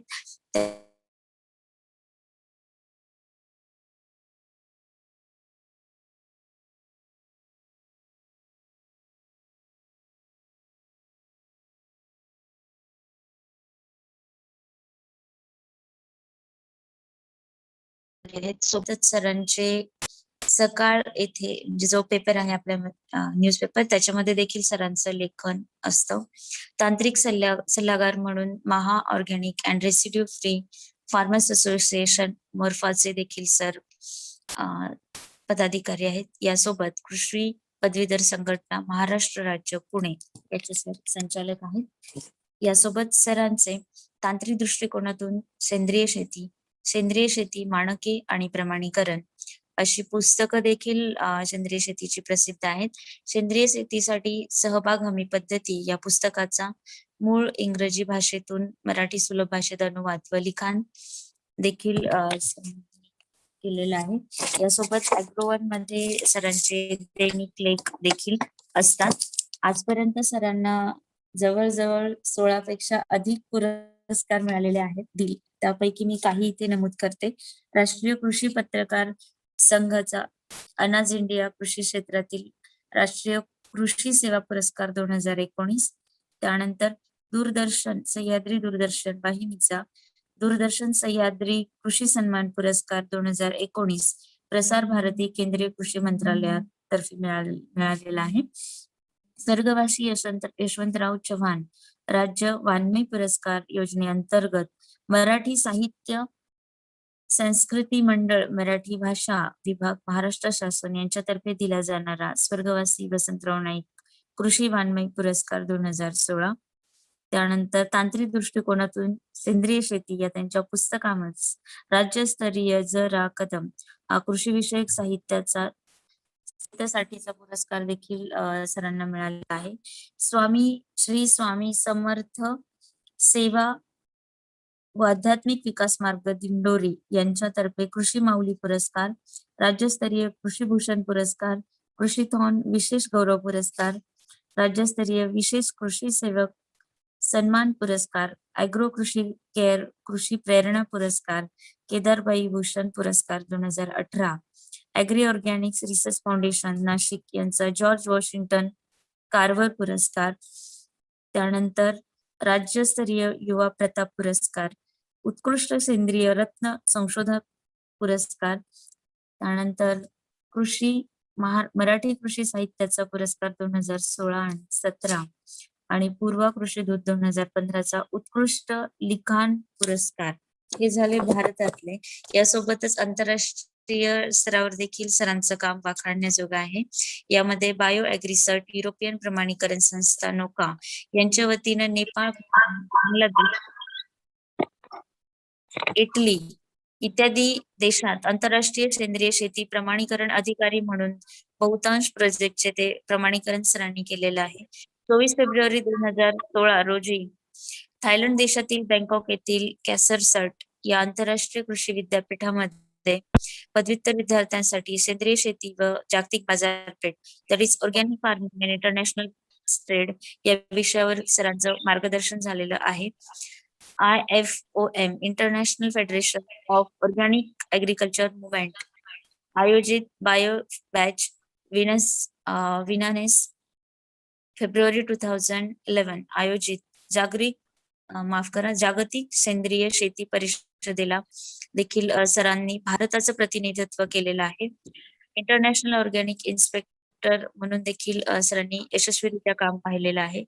त्यानंतर राष्ट्रीय आणि आंतरराष्ट्रीय अशा बहुत पातळीवरती सरांनी खूप चांगलं सेंद्रिय शेतीमध्ये काम केलेलं आहे. सरांचा ऑर्गॅनिक फार्मिंग मधला जो हातखंडा आहे तो खूप चांगला आहे. त्यानंतर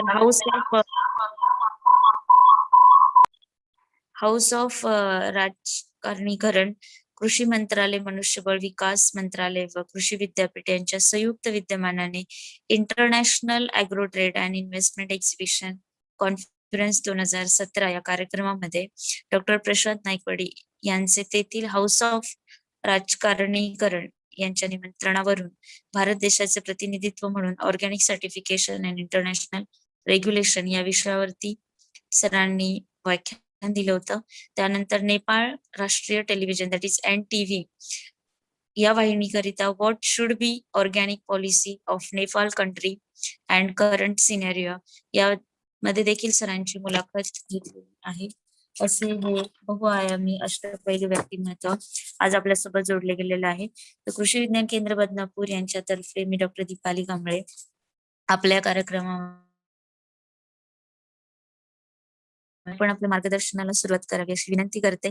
doctor Prashant Naikwadi sir, please sir.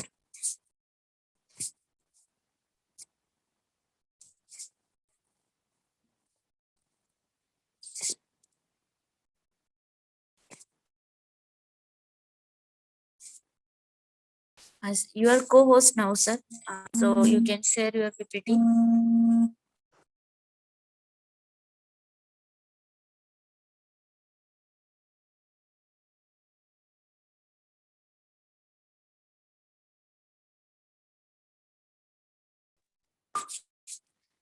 Sorry sir, सरांचा दुसरा जो नंबर आहे डॉक्टर प्रशांत नाईकवाडी म्हणून त्यांना अनम्यूट पण करा आणि त्यांना को-होस्ट पण करा. There are 2 numbers. Okay. Yes yes yes thank you very much ma'am. येतोय आवाज? येतो? Yeah you are clearly audible and PPTs पण दिसत आहे. Good morning everybody. खरं तर आज आपण ऑर्गॅनिक सर्टिफिकेशन रेग्युलेशन आणि सर्टिफिकेशन प्रोसेस या विषयाबद्दल बोलणार आहोत. मला वेळ किती आहे madam?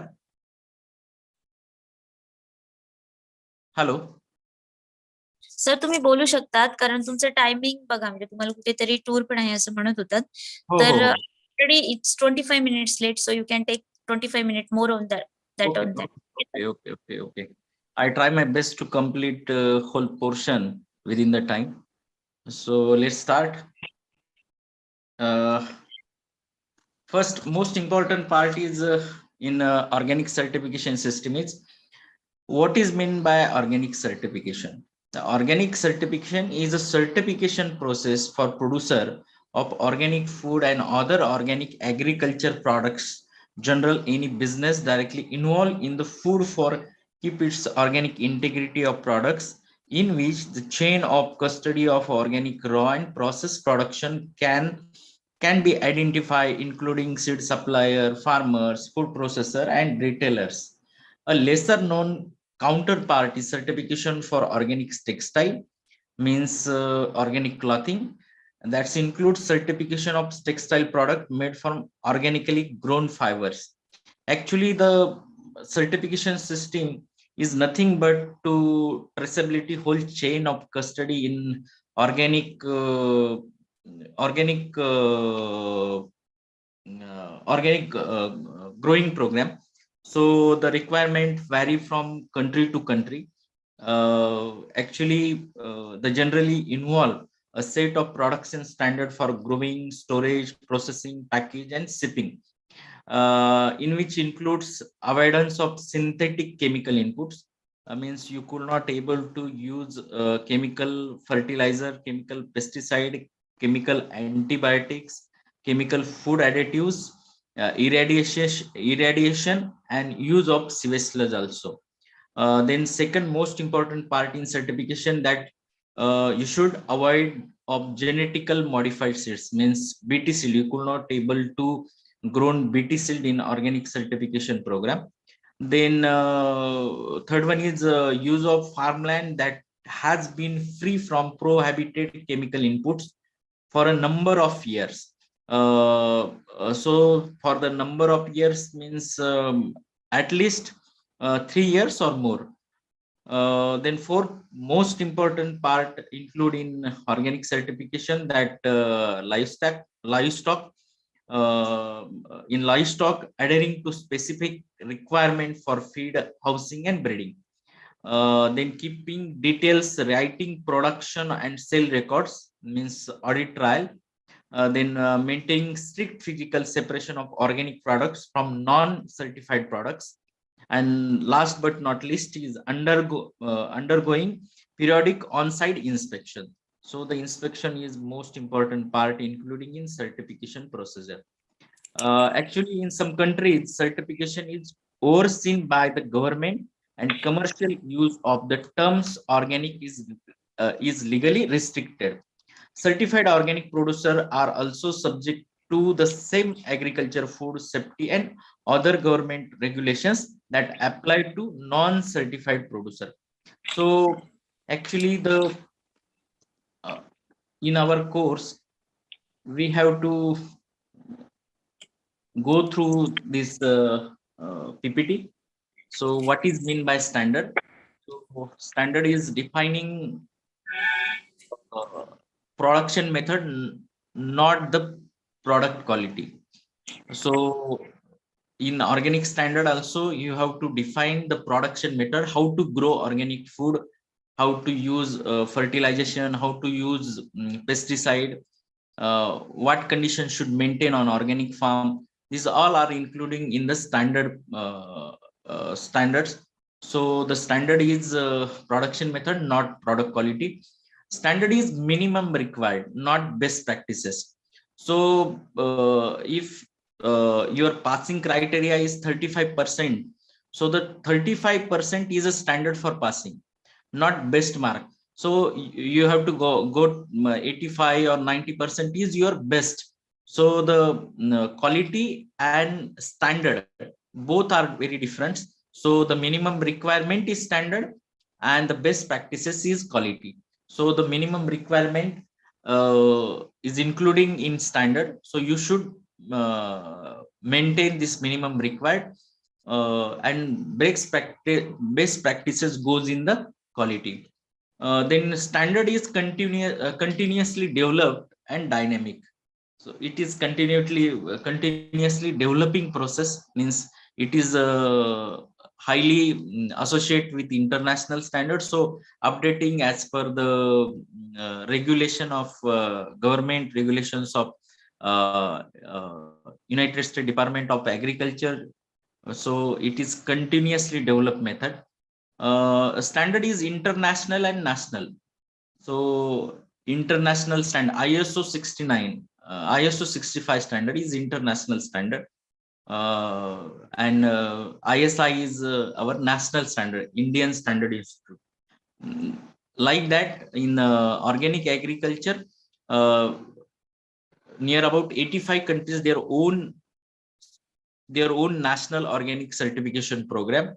So the international and national standard is there. A standard for farmers and processor.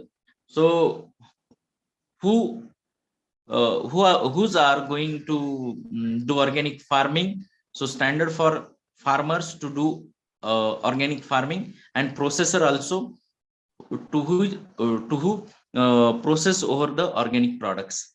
Then standard for certification bodies also in international standard organization 65, including uh, the standards for organic certification body. Then ISO 65 and EN 45011. So ISO means International Organization of Standardization, and EN means European norms developed by European norms organization. In European norms, including all European countries. Then standard for certification body, not specific for organic agriculture. So the ISO 65 standard is the standard for certification body, and it is not specific for organic agriculture, but it is overall, it is an international accredited standard for various certification method. Then international standard, if we have to seen the agriculture, or uh, we have to go through the food, then international standard is there, the Codex Alimentarius standard is there. So as per our Food Safety Standard Authority of India, Codex Alimentarius standard is there.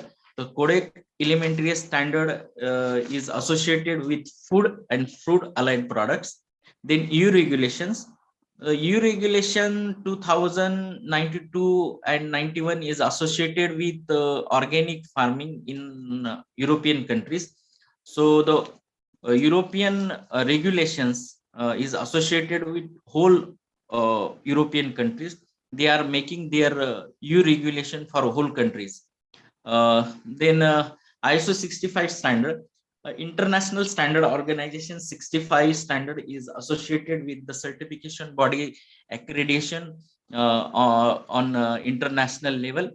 Then IFORM basic standard, International Federation of Organic Agriculture Movement, which was started in 1972, and who is a pioneer organization in organic. So they have made first time organic standard. So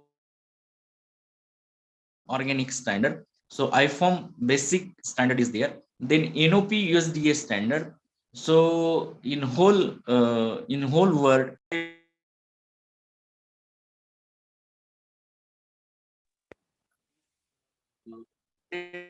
of agriculture having national organic program. So for US country, the national organic program is there for organic farming and allied process. Then Japanese standard, Japanese agriculture standard is there for Japan. Then GOT standard, Global Organic Textile Standard. So the Global Organic Textile Standard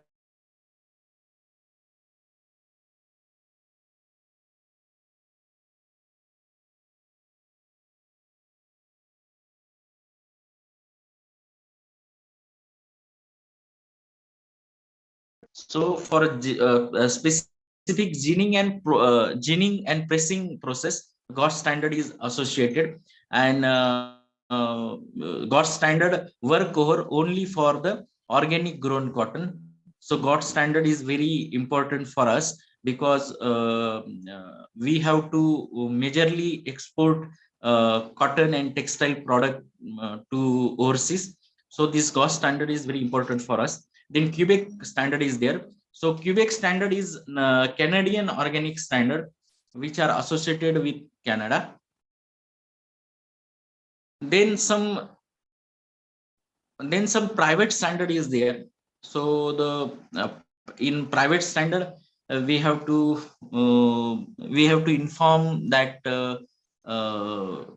actually if you have to go with our national standard, so the national standard is basic requirement for our organic production.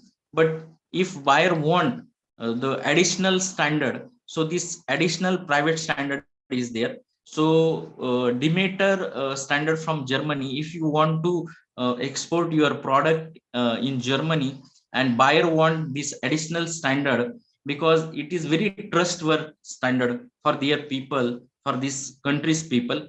So buyer should be go with this Demeter standard. It is basically from Germany. Then Netherlands standard, this is also associated with Germany, and this is also the additional requirement standard. Then BioSwiss standard is there for Switzerland. These all are the additional organic certification standard, and these all are the private standard. If buyer want, then we should do additional requirement with this with the same. So the this all standard is compatible with the EU regulations, and some additional requirement is there which should be completed by the buyer and seller also. And then most important part for us program for organic production. So the NPOP is our program, is our national program for organic production, which is launched in April 2000. Then for this program, initiative taken by APEDA, Agriculture and Process Food Export Development Authority, Ministry of Commerce. And the most important part is it is implemented with the date of 1st October 2001. For the same date, it is registered with FTDR, Foreign Trade Regulation and Development Act 1992, which is most important act for the export purpose. So the whole program is registered with FTDR 1992. So if we have to go with the NPOP standard, and if we are doing the organic certification with the NPOP standard, then we can send our whole organic commodity for export or for overseas market also. Then farming of national standard for organic production and processing. So the various type of standard, some standard is required for farming, some standard is required for organic production, means in processing, and some standard is required for trading also. Some standard is required for wild cultivation also. So the various type of standard is there, and all type of standards available in NPOP section. So this standard is established with the certification measure and policies. So the policies establishing in standard how to do export with organic product, and which logo we have to use for the organic certified product, and which farmer can do organic certification, what is the major criteria for organic certification. This all requirement establishing in this standard. Then our this standard is equivalence with the EU regulation and NOP USDA. Right now, the NOP USDA break our collaboration, so we could not able to send NPOP certified material in US. So as per the regulation, now our establishment of equivalence is with only EU country for production only. So if we are producing organic certified material in our country, then the same material we can export in European country without taking any additional standard. So if we want to export our material in USDA, means in US, then we should get the additional standard of United States Department of Agriculture National Organic Program, and then we can send our product to then accreditation, inspection and certification agencies, means in this standard some requirements is there for the establishing inspection agencies and inspection and certification agencies. So this accreditation criteria mentioning in the standard which type of body we will do the inspection and certification. Then how to create awareness, this part is also including in the standard. Then how to do export market and domestic market. So the market development is also mentioned in this standard. So the national program for organic production is Indian standard, and basically it is called NPOP, National Program for Organic Production, which are established in April 2000 and which is implemented from 1st October 2001. This NPOP was announced in May and was formally notified in October 2001 under FTDR. Actually, I had earlier told you that our program is certified, or our program is registered with Foreign Trade Act 1992. Then the NSC is the apex body, and APIDA is the secretary for NPOP. So the Agriculture and Processed Food Export Development Authority is the secretarial institute for National Program for Organic Production, and the APIDA is a most important part in accreditation and certification process. So APIDA giving accreditation bodies and national accreditation certification laboratories also. So the national steering committee is there, and the apex body and the APIDA is the secretary of this NPOP program. Then equivalence with importing countries. So our national program for organic production is recognition with NOP USDA, not equivalence with NOP USDA. Equivalence has been established with UU, and we are a member of International Accreditation Forum for multilateral agreements for recognition, multi-accreditation like IFORM, then EU regulations and other multinational accreditation like GOTS and other private standard. So actually, which is the organic international and national standard which is compliance with our organic certification regulation or organic certification standard.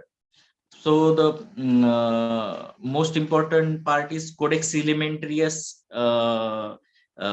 standard is there, in which our NPOP is compliance with the Codex Alimentarius. Then World Health Organization Institute is there, who is United Nations Organization Institute. Then Food and Agriculture Organization is there, who is compliance with our national standard for organic production. And International Federation of Organic Agriculture Movement, means IFORM, is there also, and EU regulation is so we have to compliance our standard with this certification means this international United States Organizations Institute, and the IFOM and European Union is IFOM and European Union also there for compliance with our national program for organic production. Then what is the our most important part in the standard? Our institutional framework, national program for organic production institutional framework. First is the Ministry of Commerce is there, the apex body or ministry. Then the collaborated with Ministry of Agriculture also there. Then Agriculture and Processed Food Export Development Authority of India is the secretary institute for this program. Under the EPIDA, National Accreditation Board is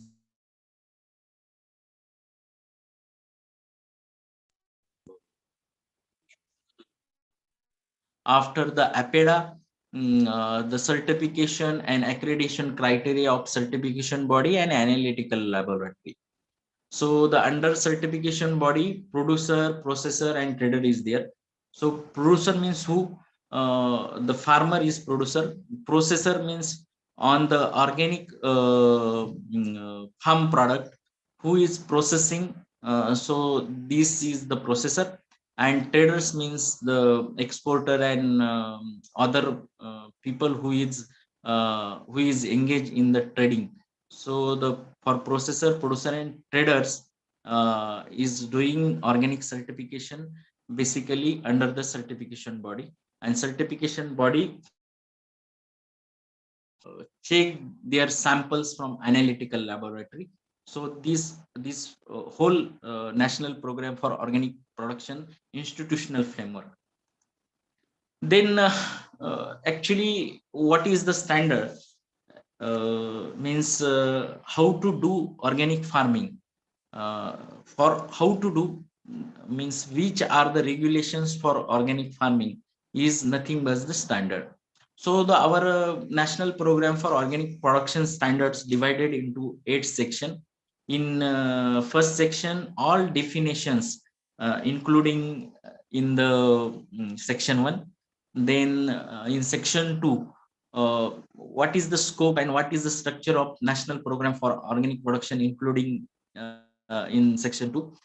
In section 3, national standard for organic production is there, means which standard is associated with our farming. So the whole standard is including in the NSOP, means national standard for organic production. Then accreditation and certification criteria and accreditation and inspection for certification agencies participated in 4 number section. Then guideline for organic grower groups, including in the section 5. Then in section 6, organic certification mark is there.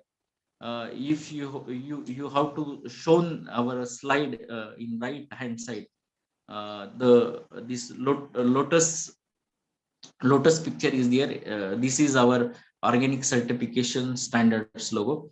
Then organic certification marks is there in section 6. All the appendices included in section 7, and all the formats regarding organic certification for farmer, for producer, for traders, for input attestations, all the formats are including in section 8. Working standard is 3, means for the farming, how to do organic practices on the farm regarding organic certification. This whole process giving in the section 3. So the working standard specifically mentioned in number 3 standard. Then certification type. Right now in our India, there is 2 major certification type is there. First one is third party certification as per International Standard Organization 65. And the second most important standard is there for the participatory guarantee system, means PGS, which is associated with our domestic market. And third party certification standard is associated with export. Right now, these two type of certification available in India, in Maharashtra, and as per our marketing scope, we can afford this certification, both certification for farmers, for processor, for traders also. So the basically NPOP is associated with export activity, and PGS is associated with domestic activity.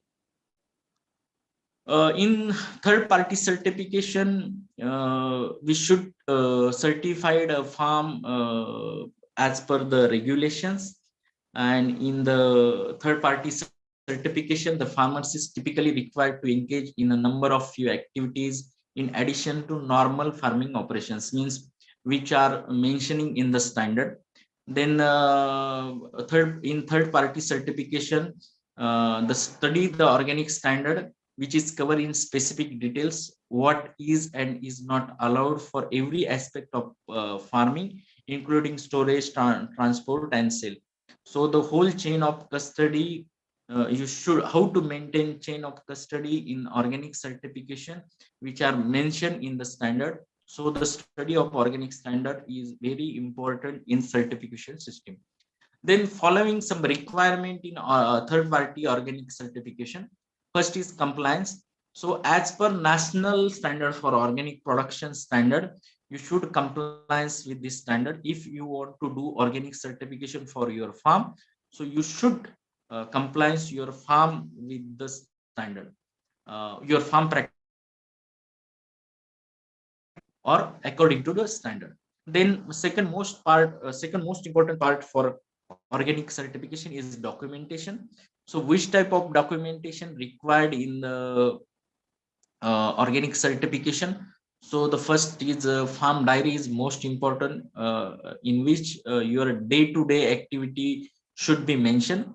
Then 712 extract, 8 extract, then your farm map, then whole year management plan, means what means how your field you have to engage in organic certification program, means which type of organic certification, which type of organic practices we have to implemented in your farm, which type of fertilization you should use in your organic farm, which type of pesticide, means organic pesticide use in your farm, what type of crops you have to taken in the same, and what type of the internal activities you should carry it in the organic management farm. So the whole thing should be mentioned in management plan. So the organic management plan is most important part in the third party organic certification system, and which is most important part for farmers also. Then cropping pattern, which cropping pattern you have to selected in organic certification. Then with what type of input you have to use for nutritional management, as well as pest disease and weed management. And the approximate yield, what will be the approximate yield you have to taken from the same. So whole thing should be maintained in the planning. Then the inspection is required in third party certification program. So if you want to do organic certification with NPOP, then the third party certification body's inspector come over there, and they have to supervise, they have to inspect your all activity and check all the documents, and then they have to give their decisions in the format of compliance and non-compliance. Then the fees is required for NPOP certification program. So the national program for organic productions required near about 12 to 15,000 fees for per acre field, and it is required every year, and you should every year renew the same. So the fees is most important part and most hectic part in the organic certification system. Then record keeping is most important part. So the all required records you should be maintained over there. So what type of record you should maintain there? First is all purchase invoice, all purchase record, all purchase record regarding the seeds, regarding the inputs, regarding the machineries. So the record keeping is most important part. So if you want to go with third party certification, then you should maintain the compliance, documentation, planning, inspection, fees, and record keeping. Then in participatory guarantee system, this is a second most important certification type. And in participatory guarantee system, it is specifically adapted to local market and short supply chains. So PJCs enable the direct participation of producer, consumer, and other stakeholder in if you want to do organic certification under participatory guarantee system. So the specific requirement is there. So first, you should require your farm family. So what is meant by farm family? So in one cluster, uh, minimum 5 farmer, maximum 25 come together, and they are associately do organic farming. They are reliabling with organic training, farmers meeting facility. So this is farm family. Then local group. So which is the local group? Minimum 6 farmer or maximum 20 farmer from the same cluster, from the same village is the local group. So local group is required. Then organic facilitating center. Some institute, National Center for Organic Farming, Gazibag promoted as an organic facilitating center, who is help to this local group regarding participatory guarantee standard. So you should be associated with organic facilitating center. Then regional council, National Center for Organic Farming Ghaziabad is the secretariat and apex body in participatory guaranteed program, and their regional institutes is the regional council for this participatory guarantee system. In our Maharashtra, the regional institute for organic farming means RCOF is the regional council for our Maharashtrian participatory guarantee systems local groups. Then national council is there. National Center for Organic Farming Ghaziabad is the national council of this program. Then the now we have to see the categories of certification method. So which type of activity you should be doing organic certification? So there are different method for organic certification. Most important is crop production, means individual farmer or organized grower group can do organic certification in both way, in both type. I mean PGS and in NPOP also. Then processing unit for the organic certified farm produce. If you want to do over the processing in the same, then you can got the processing certification for the same product. So the processing standard is there for processing unit in which the organic product has been processed. Then trading house is there. Trading house certification is there. So in case of trading house, who want to trade the organic certified produce, so this specifically this organization, these traders should have to do organic certification for trading activities.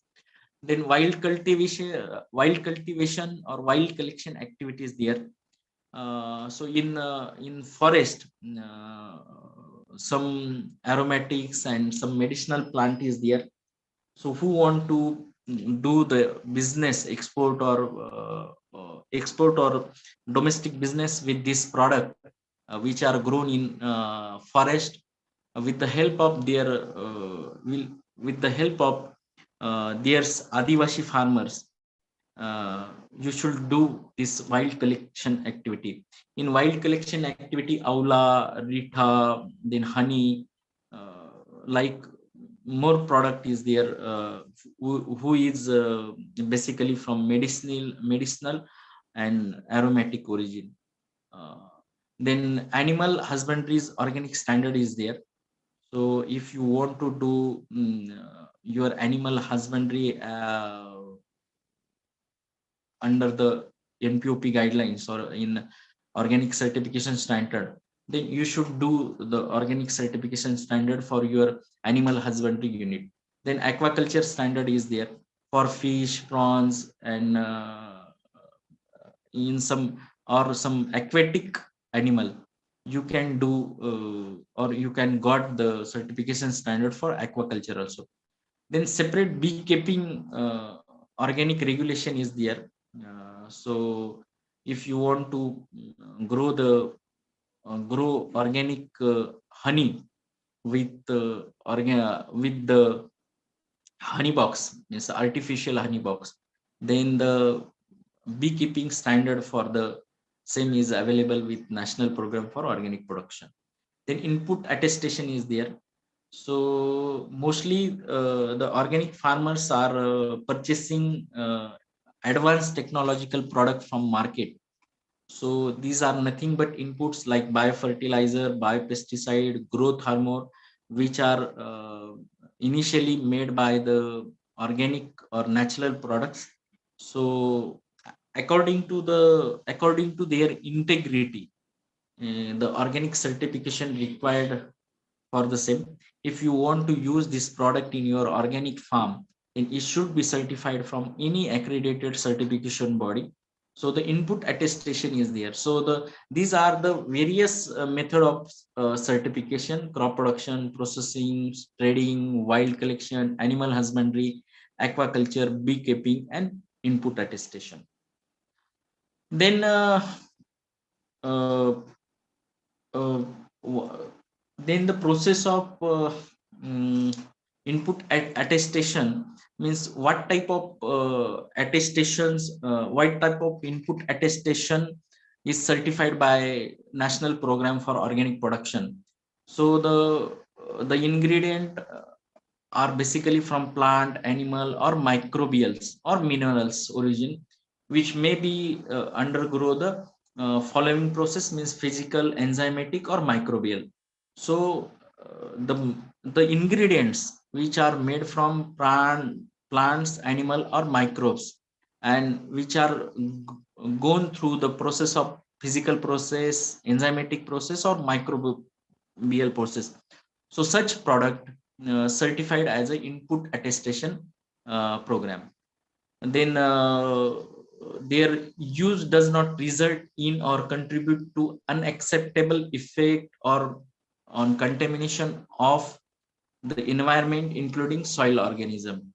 If you want to do organic certification for such material, so such material should not contribute any unacceptable changes in the soil or in air or in your eco-friendly climate, means in environment. So this type of material you can use in the organic certification program for a input.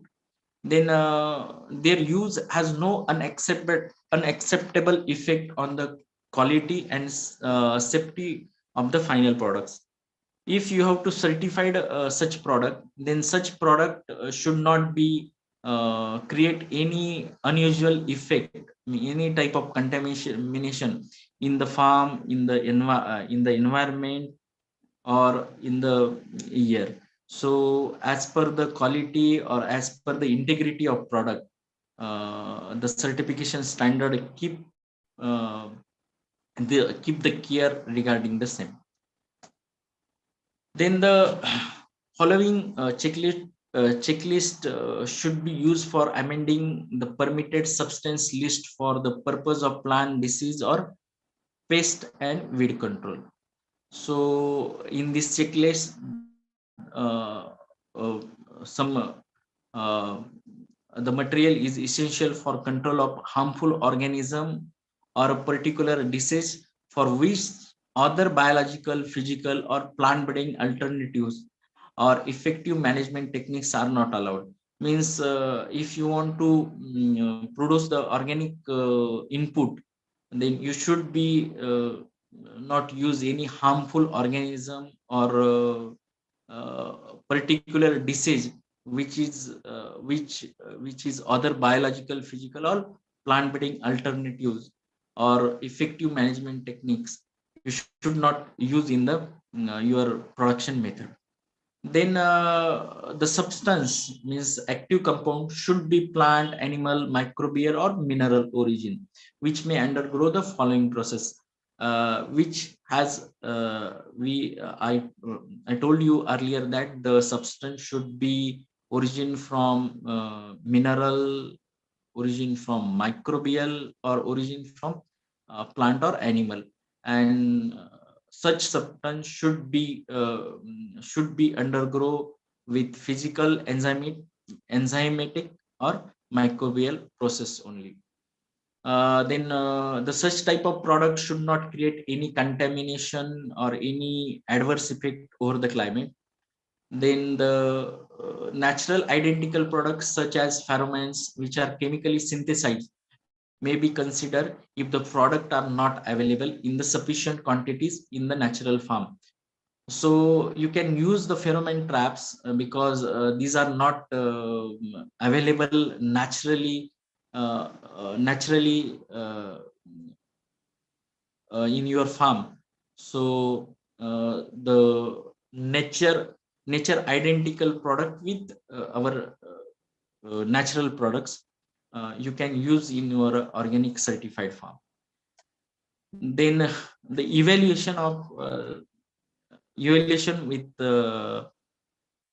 organic certified input.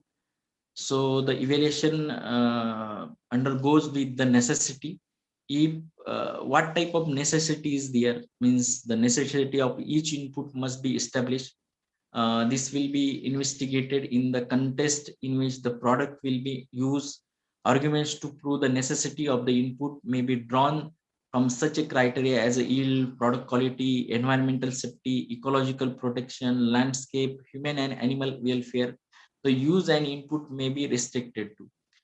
So the in case of restriction, specific crop, specific region, specific condition under which the input may be used. So the necessity is most important part. What type of necessity is there, and what type of crop should be treated with such inputs? What type of region in which you have to use this input, and what type of the conditions under which you have to use your input. So this input necessity is evaluated as per the this criteria, means specific crop, specific region, specific conditions, and the type of production method. Then second most important part is nature and way of production. So the nature of the origin of input should be the organic or mineral or non-natural product which are identical with the natural products. In organic, vegetative, animal, microbial origin you can use. Then minerals means rock phosphate, sulfur, then potassium salt of leonardite. such material you can use from minerals.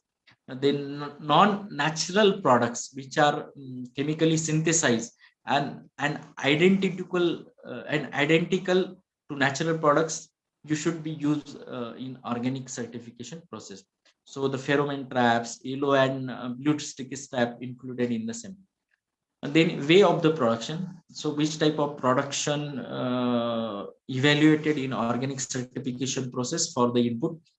So the ingredients of the input may undergo the mechanical, physical, enzymatic, or action of microbiome process. And chemical process is accepted for the restricted product only. Some restrictions is there for chemical use. So some type of micro fertilizer, some type of fertigation program, some type of pest disease and weed management program. Chemical are included, but it is very restricted percentage and very accepted. So the way of production is most important part in the evaluation of input.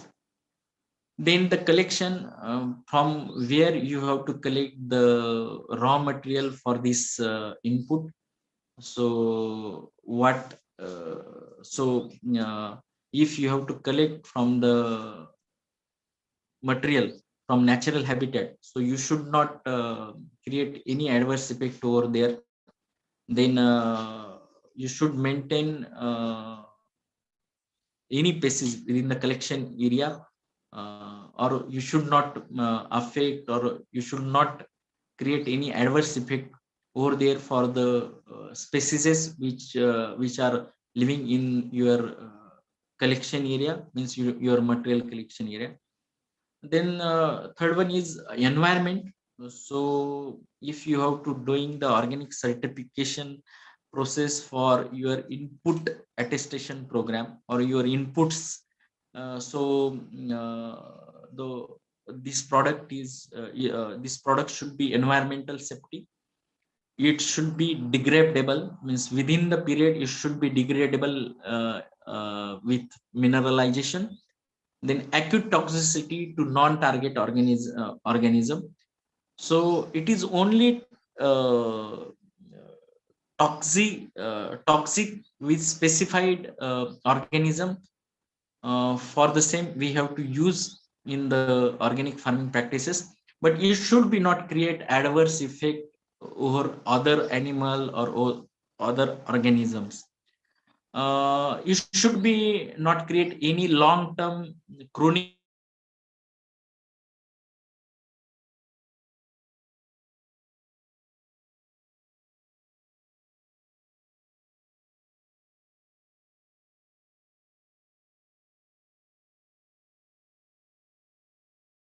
environment sustainability for this input.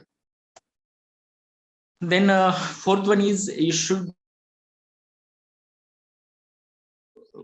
not created any adverse effect with human health or any product quality over which this product is using, means any edible foods should not be create any adverse effect after use this input.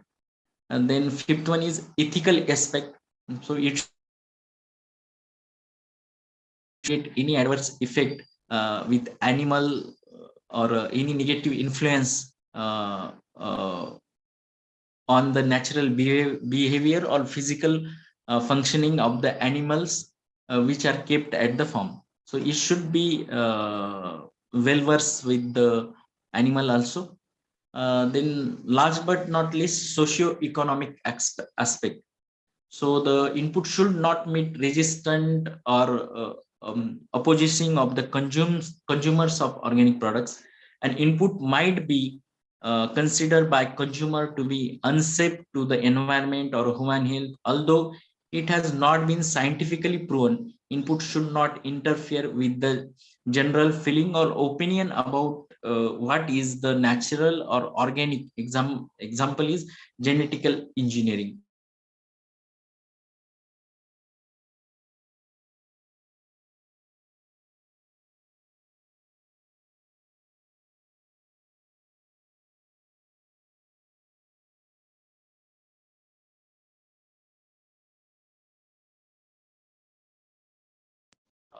eco-friendly climate also. So most important part for the production of organic inputs, and this most criteria for the production of organic inputs. After if you have to follow this criteria in your organic manufacturing attestation process, then and then you can get the organic certification or organic organic inputs. So this is all regarding the organic inputs, means then the process, then the type of inputs, then the which type of natural material, which type of activity, which type of integrity should be maintained in organic certification attested program. Then right now we have to the general principle, general structure of general structure of the standard is equipped with the three part, means first, then second one is recommendation, and third one is standard. So the general principle is there. So the first general principle is for conversion requirement, means how many days required for the organic certification program from start, means what is the exact organic certification duration, or what is the conversion period for organic from conventional to organic. Then second one is landscape. So what type of landscape should maintain around the organic farm during the organic certification process, which type of the care you should taken over there, and which type of the eco-friendly climate which you will create over there for the organic certification requirement. Then second one is crop production standard. So what type of crop production standard is there?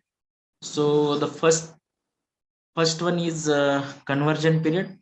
So the which type of and how much means how long the conversion period required for perennial or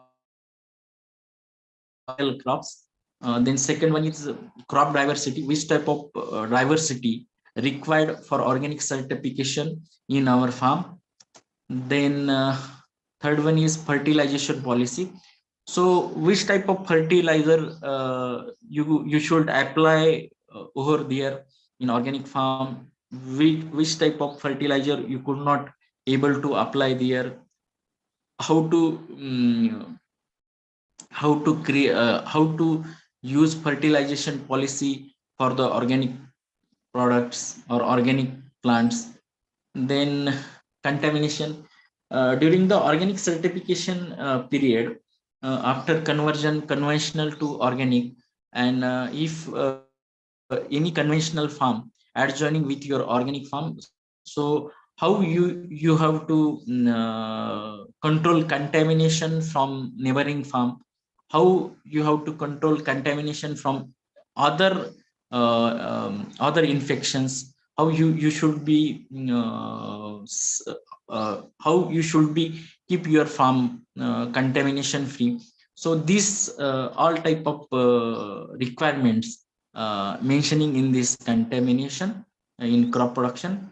Then pest disease and weed management. So which type of product you have to use supposed to use in pest disease and weed management program. So what type of care you should taken during pest disease and weed management, and which are the product which is banned in organic certification program, which are product you should use very restrictly, means within limit in pest disease and weed management program. So all these guideline mentioned in pest disease and weed management in 3.2 for crop productions. Then soil and water conservation. So in organic certification program, you should avoid excessively water, and you should conserve soil and water properly. So the what type of care or what type of measure you should taken in soil and water conservation practices in your farm. So this care or this regulation included in soil and water conservation. And last but not least is a planting material. Which type of material you can use in organic certification farm, or which type of material you should not use, which type of material is banned, which type of material restrictly you can use in your farm. So this is the general principles and actually recommendations and standard incorporated in the organic certification standard. So this is I think more than enough for our today's session. Actually this type of this part is very vast, and we could not able to complete it in 1 hour or 2 hours. So this is a basically introduction for organic certification. So the what is the purpose of organic certification? So the organic certification addresses a growing worldwide demand for organic food. It is intended to assure quality and prevent fraud and to promote commerce. While such certification was not necessary in the early days of organic movement, but when small farmers will sell their produce directly farmers market, as organics have grown in popularity, more and more consumers are purchasing organic food through traditional channels such as supermarkets like Big Bazaar and all this. As such, consumer must rely on third-party regulation certification. So right now you can reliable on third party, either you can reliable on participatory guarantee system also. For the organic producer, certification identifies supplier of products approved for use of certified operations. For consumer, certified organic serves as a product assurance similar to low fat, means 100% whole wheat or no artificial preservatives, like that. Certification is essentially aimed at regulating and facilitating the sale of organic products to consumer. So individual certification bodies have their own services mark on your product, and on the basis of this both type of standard, NPOP and PGS, you can got the certification standard for your organic farm. So as per my pre-schedule program, I have very important meeting with the agriculture secretary. So I am really very thankful to all of you. I am really very thankful to Mrs. Dr. Kamble madam. And if you have any query, then you can call me anytime. My mobile number and mail ID you can see over the just a minute. So you can write my number. My number is 5x8 10486, and my mail ID is naikpush@gmail.com. 5x8 10486. याच्यामध्ये सगळ्यात महत्वाचा part असा आहे की साधारणतः organic certification standard जे आहेत हे तुम्हाला एका लेक्चरमध्ये समजणार नाही, परंतु थोडं क्रिटिकल आहे, परंतु याच्यावर आपल्याला आणखी जास्त लेक्चर्स घ्यावी लागतील. आता याच्यामध्ये जर तुम्ही पाहिलं तर सर्टिफिकेशन स्टँडर्ड किंवा हे म्हणजे फार अवघड नाहीये, अतिशय सोपं आहे. फक्त प्रोसेस आपल्याला जाणून घ्यायला किमान आपल्याला 2-3 तास लागतील. आपल्याला त्याच्यावरती थोडंफार काहीतरी आपला अभ्यास आपल्याला त्याच्यावर करावा लागेल. त्यानंतर मला वाटतं आपल्याला ही सगळी प्रोसेस समजेल. खरं तर मला 12 वाजेपर्यंतचा वेळ होता, पण मला एक पुढची मीटिंग आहे आणि मला प्रवास करायचा आहे. त्याच्यामुळे मी जास्त वेळ तुमच्या बरोबर देऊ शकणार नाही. पण मला आशा आहे की तुम्हाला साधारणतः आपण आज काय शिकलो हे मी तुम्हाला मराठीतून थोडं एक 5 मिनिटात हे करतो, की साधारणतः ऑर्गॅनिक सर्टिफिकेशन म्हणजे काय किंवा सर्टिफिकेशन म्हणजे काय? त्याचे ऑर्गॅनिक रेग्युलेशन जे आहेत, म्हणजे सर्टिफिकेशन स्टँडर्ड म्हणजे काय? म्हणजे प्रत्यक्ष सेंद्रिय शेती करताना कशा प्रकारे सेंद्रिय शेती करावी, कुठल्या प्रकारचं बियाणं वापरावं, कुठल्या प्रकारचे फर्टिलायझर वापरावेत, कुठल्या प्रकारचं कीटकनाशक वापरावेत, हे सांगणारी गोष्ट म्हणजे स्टँडर्ड. तुम्ही काय करावं, काय करू नये हे सांगणारी गोष्ट म्हणजे स्टँडर्ड. मग ह्या स्टँडर्डचे किती प्रकार आहेत? मग आपल्याकडे 2 प्रकारचं स्टँडर्ड आहे. एक एनपीओपी आहे जे एक्सपोर्टसाठी आहे, दुसरं पीजीएस आहे ते डोमेस्टिक मार्केटसाठी आहे. मग एनपीओपीचं फ्रेमवर्क काय? त्याचं मिनिस्ट्री ऑफ, आता एनपीओपी हे मिनिस्ट्री ऑफ कॉमर्सच्या अंडर काम करतं. ऍपेडा त्याची सचिव संस्था आहे आणि ऍपेडाच्या अंडर काही प्रमाणीकरण जे थर्ड पार्टी सर्टिफिकेशननी तुमच्या फार्मला सर्टिफिकेशन देतात. आणि काही नॅशनल अक्रेडिशन बॉडीच्या प्रयोगशाळा आहेत. म्हणजे जर इन्स्पेक्टर त्या शेतकऱ्याच्या शेतावर गेला आणि इन्स्पेक्टरला डाऊट आला की ह्या शेतकऱ्यांनी काहीतरी केमिकल इथं फवारलेलं आहे, मग तो त्यावेळेस ते सॅम्पल कलेक्ट करतो आणि ते सॅम्पल त्या लॅबोरेटरीमध्ये पाठवतो.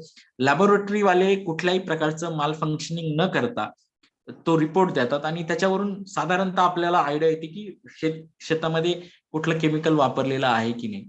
त्याच्यानंतर आपण दुसरी मेथड पाहिली पीजीएससी, पार्टिसिपेटरी गॅरंटी सिस्टीम. आता पार्टिसिपेटरी गॅरंटी सिस्टीम म्हणजे काय? शेतकऱ्यांनी शेतकऱ्यांचं प्रमाणीकरण करायचं. हे काम चालतं मिनिस्ट्री ऑफ ऍग्रिकल्चरच्या अंडर. मिनिस्ट्री ऑफ ऍग्रिकल्चरच्या अंडर एनसीओप आहे, सेंद्रिय शेतीचं राष्ट्रीय केंद्र.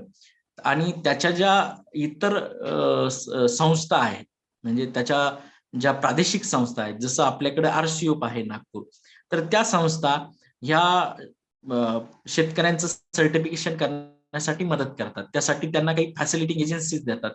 काही प्रादेशिक संस्थांची नेमणूक करतात की जे तुमच्या सर्टिफिकेशन मध्ये किंवा एकंदरीत तुमची जी प्रोसिजर आहे पीजीएससी त्याच्यामध्ये तुम्हाला मदत करेल. त्यानंतर आपण प्रकार पाहिले की कुठल्या कुठल्या प्रकारे ऑर्गॅनिक सर्टिफिकेशन करता येतं. एक तर आपल्या शेतात जे आपण पिकवतो त्याचं ऑर्गॅनिक सर्टिफिकेशन होतं. दुसरं, पिकवलेल्या मालावर जर प्रोसेसिंग करायचं असेल, म्हणजे आंबा आहे, आंब्याचा ज्यूस आपल्याला ऑर्गॅनिक म्हणून करायचा असेल, तर सेंद्रिय पद्धतीने पिकवलेल्या आंब्याचा जो ज्यूस होतो त्या ज्यूसला आपल्याला ऑर्गॅनिक सर्टिफिकेशन करता येतं. त्यासाठी प्रोसेसिंगच्या मेथड आहेत. ट्रेडिंग आहेत. मग ट्रेडिंगचं म्हणजे काय? ऑर्गॅनिक सर्टिफाईड शेतकऱ्यांकडून घेतलेला माल आपल्याला विकायचा आहे, एक्सपोर्ट करायचा आहे, ज्याला आपण ठेकेदार म्हणतो किंवा ज्याला आपण ठेकेदार नाही, निर्यातदार म्हणतो किंवा आडतदार ज्याला म्हणतो. आडतदार हा शब्द एकदम म्हणतो. तर या व्यापाऱ्यांसाठी सुद्धा सर्टिफिकेशन आहे. त्यानंतर आपण ज्या पाळीव प्राणी पाळतो, म्हणजे बैल असेल, तुमच्या म्हशी असतील, गाया असतील, इमू असेल किंवा पोल्ट्री असेल, ह्या सगळ्यांसाठी आपल्याला ऑर्गॅनिक सर्टिफिकेशन करून घेता येतं. त्यानंतर पाण्यातल्या प्राण्यांचं सुद्धा ऑर्गॅनिक सर्टिफिकेशन होतं. आणि सगळ्यात महत्वाचं, ज्या निविष्ठा आपण सेंद्रिय निविष्ठा म्हणून वापरतो, बायो फर्टिलायझर, बायो पेस्टिसाइड म्हणून वापरतो, त्याचं सुद्धा आपण सर्टिफिकेशन करतो. बायो फर्टिलायझर आणि बायो पेस्टिसाइड ह्या निविष्ठांचं जर आपल्याला ऑर्गॅनिक सर्टिफिकेशन करायचं असेल तर त्यासाठी काय इव्हॅल्युएशन क्रायटेरिया आहे तो आपण पाहिला.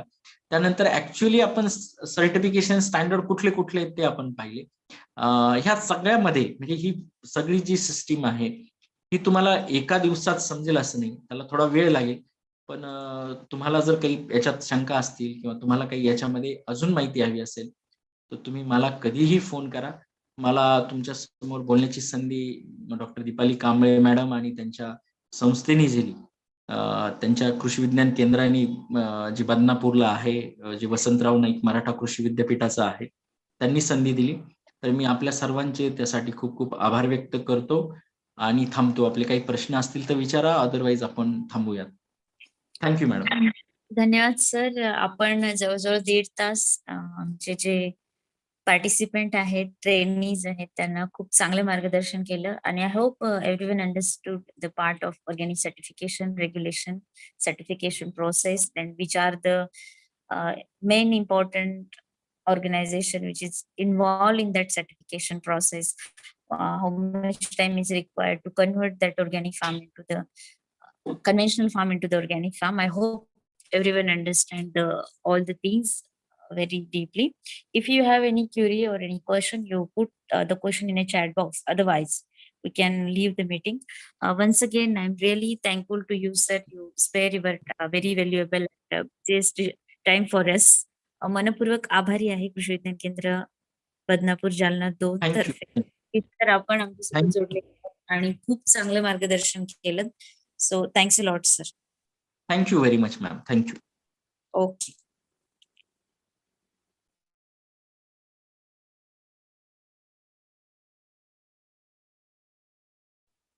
काही महत्वाच्या सूचना आहेत पार्टिसिपेंट आणि ट्रेनिंग करिता की दुपारच्या सेशन मध्ये आपण जे उर्वरित आपले ज्यांचं ओरिएंटेशन बाकी होतं आणि ज्यांचं टीमचं प्रेझेंटेशन बाकी होतं त्या उर्वरित स्टुडंट ओरिएंटेशन आणि त्यांचं टीम ग्रुप प्रोजेक्ट प्रेझेंटेशन आपण दुपारच्या सेशन मध्ये घेणार आहोत.